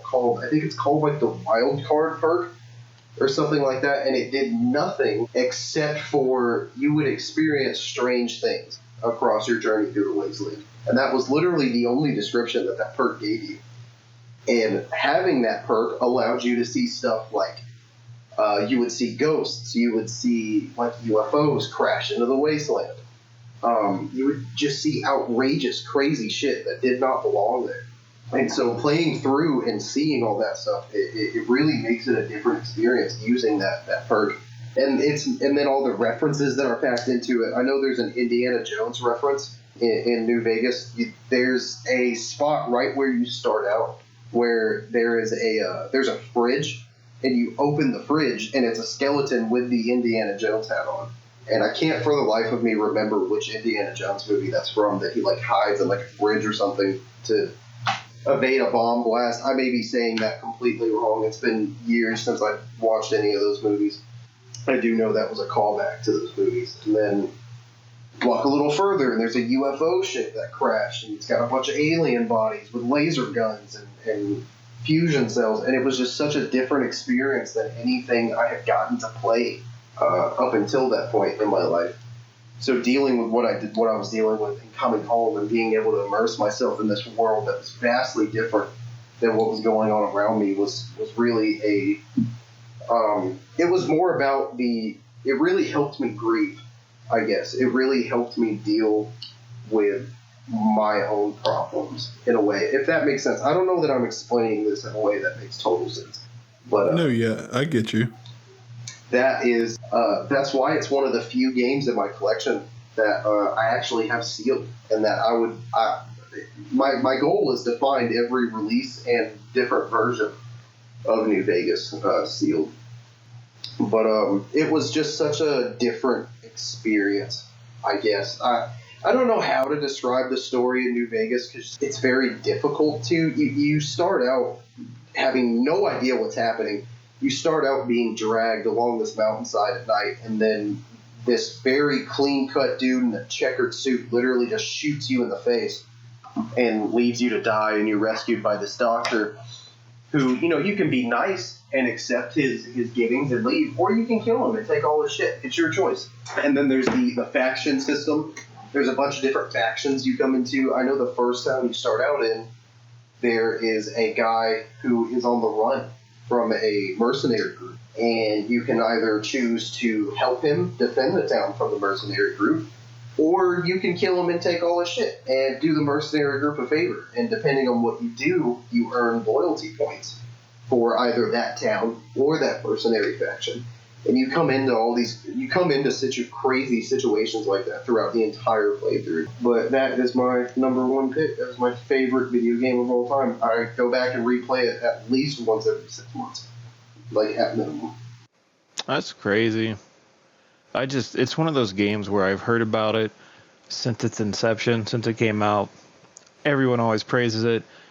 I've never truly delved into the Fallout games outside of Fallout 3 and 4, and even 3 was a short stint. 4 a little more so. I didn't even finish the game. But with all the positive things I hear about New Vegas, I've yet to play it, but it's kind of like the same boat with Josh earlier. Every time I hear you talk about it, I want to play it. It sounds great. It's phenomenal, dude. I don't know if you own an Xbox or anything like that, but for people that do own an Xbox, it is on Game Pass. I think it's on sale on Steam Summer Sale right now too, if I'm not mistaken. I think it is. I follow a page on Facebook called Cheap Ass Gamers that their whole job is to let you know what's on sale where at what times. And I think I did see that it was a part of Steam's big summer sale going on right now. Yeah, and I think it's only like I don't know for a fact, but I think it's like $2.99. So just to at least have it in my inventory, I might pick it up just to play at a later date. Absolutely. It's one of those games that sounds like it's one of those classics that you can't really go without playing because it did so much that the other games did not do. As far as I have heard, like Fallout 3 and 4 did not come close to what New Vegas did. No, not even. Didn't even touch it. Yeah. That's what makes me want to try it. I'm a huge fan of the Fallout franchise as a whole, and I've played and beaten all of them. I've never played the original Fallout 1 and 2. I will one day, but I've yet to do that. But Fallout 3 was good, but Fallout New Vegas was infinitely better. And then Fallout 4 was just kind of, wasn't bad. I didn't hate it, but I didn't enjoy it either. I'm sure Josh hates it, because Josh loves to shit on everything that I adore, so I'm sure he thinks it's a trash game. No. New Vegas is far and away the best Fallout game to me, or at least console. I actually am really fond of Fallout 2, but yeah, I think that it is, at the very least of the console iterations of Fallout, is far and away the best one. Absolutely. But Josh, this proposes the question: what is your number one game? Oh, it does bring that into question, huh? Well, I'm very curious about this. My number one is a game that I have played an ungodly amount of times. I Spider-Man 2. I think at this point I've probably played through the game, like all the way to completion, probably over 100 times. It's Metal Gear Solid. Okay. I don't know what I can say about this game that will make anybody who's never played it want to play it. Or I don't even really know. Like, I genuinely feel like I'm going to have a bad time trying to explain it. All I know is that Metal Gear Solid for me was that game that introduced me to storytelling in a manner that was completely different from any other form of storytelling that was going on in video games at the time. Or at least not necessarily for the time, but for me at that time. So this was like the first, for lack of a better term, adult game that I ever played.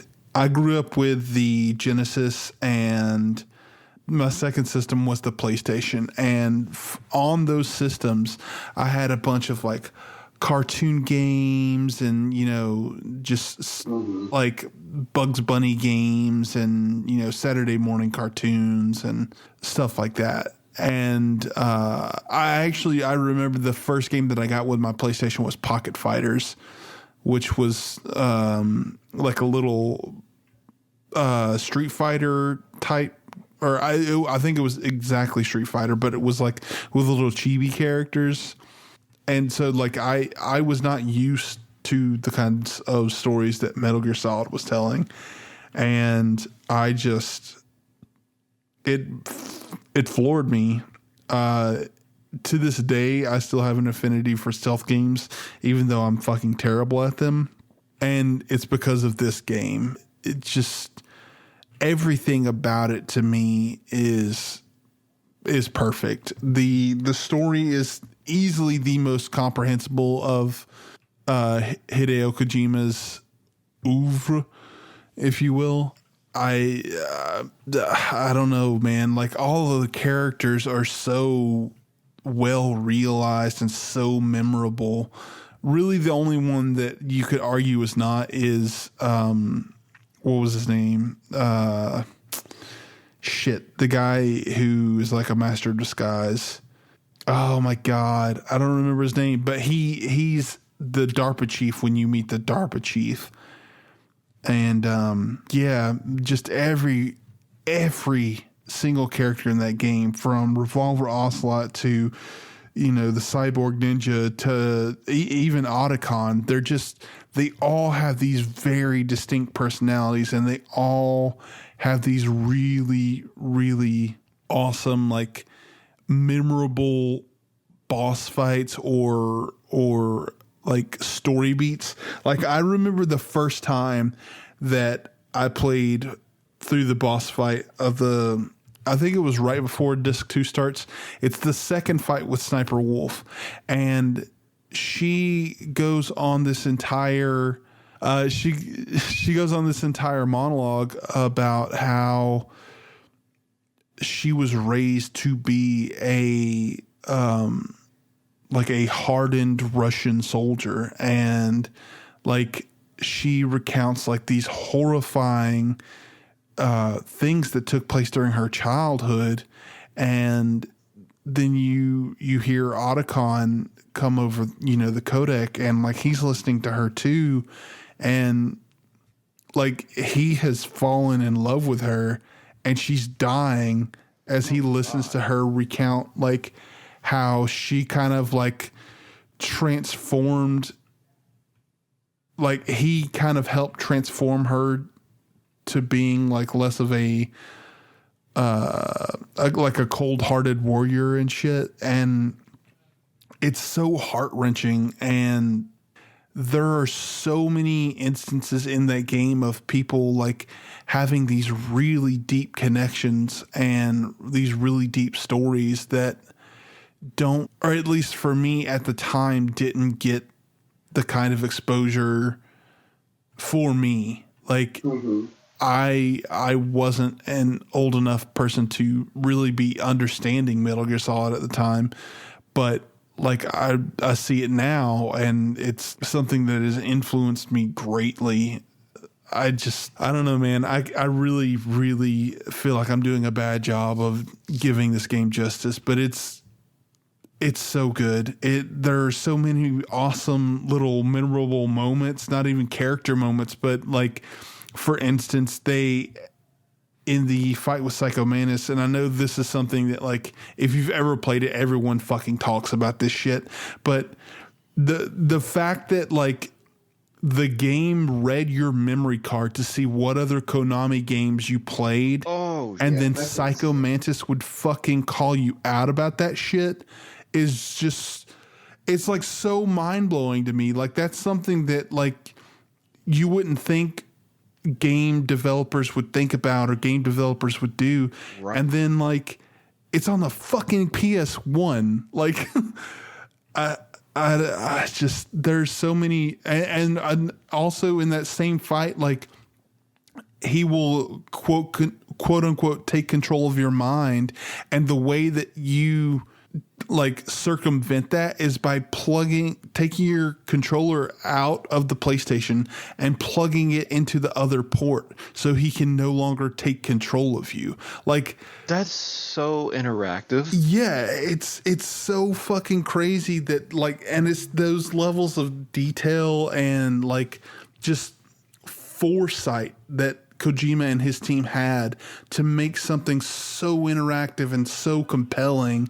And to me, stuff like that, the memories I have with that game are, I really don't know that they've ever been topped. And like, I have really, really great memories with a lot of really great games. But when I think about stuff that like why I'm a gamer, the things that make me want to play video games are the moments that I remember from Metal Gear Solid 1. It really was going for something more than gaming, and to me it is something more than gaming. It's an experience that I rarely find in video games. Video games don't strike chords with me as strongly as Metal Gear Solid did. And maybe that's because I'm old and cynical now, and Probably. yeah, right. But it is one of those games that I will genuinely never forget. And it's a game that I still continue to play because I love it so much. And that's why it's my favorite game. It's awesome. Man, I feel like that kind of summed up these 15 games very well. It's you know, your number one, you ended it by saying it's just a game that you will never forget playing. And that's how I feel like a lot of these past 15 games that we've named have been. It's just games that have stuck with us. Reoccurring theme between those 15 is that there's some emotional trauma involved somewhere in some point in time. So those games stand out on the list a lot. And nostalgia plays a huge factor into it too. But these are just games that we will remember for however long we are alive, for however long we play games. I feel like these games are always going to be there because it's paved the way to where we go from here. I agree. Yes, agreed. Wow. That was a good 15. Well, that was a great 15. And honestly, you summed it up better than I ever could. So normally we would, as a sort of general rundown, normally we would come in, we would have our little introductions and stuff. That would be considered our main topic of the show. And then, normally in the episodes that follow, we'll talk about the stuff that we've been playing and maybe any sort of noteworthy news items and stuff like that. But this episode is incredibly long already, and we don't want to waste any more of your time. So we thought this was going to be the streamlined version of the test podcast. Boy, were we wrong. Holy shit. No, it got, yeah. Real quick before we end the podcast, I do want to talk about, as far as honorable mentions go, you guys have no idea how hard it was for me not to put Xenoblade Chronicles Lord, or Mega Man Battle Network 5 on my list. It was hard. This fella. Because I wanted to put Battle Network somewhere, but I couldn't. They are amazing, though. If you guys have never played those and you have the means to play one, you should definitely try them. Okay. I mean, I guess if we're doing this, Son of a bitch. The other 5 on my list, and I won't talk about them in any length. Just know that they were on my short list. Were Call of Duty Modern Warfare 2, Uncharted 3, Drake's Deception, which I already spoke about, Pokemon Crystal, Red Dead Redemption, and this is actually kind of funny. You guys will never fucking believe this. Forza Horizon 3. Oh, okay. That's actually pretty cool. That's the Horizon series is so great. Yeah, and I don't like racing games at all, and that game came out, and dude, I cannot tell you how many hours I put in that fucking game. Like, Yeah. I played it non-fucking stop. Just to parallel that, because I have my whole list of honorable mentions too, I'm not going to run down because we've kept this going long enough, but my honorable mention for racing game was Burnout Paradise, because that game was so much fun with a phenomenal soundtrack, so much stuff to do, so many roads to race down, so many collectibles to find, cars to collect, and then the whole DLC that they added. That was such a good game. So Burnout Paradise was my honorable mention. All right. I just had those two. Awesome. So I guess to finish wrapping this up and get back to what I was saying is, so this doesn't follow the normal thing, but we will be back in 2 weeks. We're going to do this bi-weekly until further notice. And occasionally we'll still have one-off episodes like this sprinkled here and there where we'll probably break down like a topic or like talk about a game, have like a spoiler cast and stuff like that. Mm-hmm. But really, really appreciate anyone who did listen to this. And also as like a cool little thing, or at least I think it's kind of cool, if you listen to this show and you like it and you know someone else who would like it, take the time to just text them about us and let them know, hey, you might like this, and then get our name out there, because that would be really, really cool for us. This is something we're doing for fun, but it's always fun to have other people to discuss it with and have like a community built around this stuff. So, yep, feedback helps everything. And yes, please give us feedback if you. Obviously, like I said, this is going to be different from our normal format, but if you've got any like constructive criticism, well, I'm way more than willing to hear it out. So just let us know, and we'll be back in 2 weeks with our first episode proper. So I guess for Cool Cat Dad, Mr. Austin Stevens, and for the one and only Claptrap Dylan Martin, I am your host, the Bebop Man. We will see you later.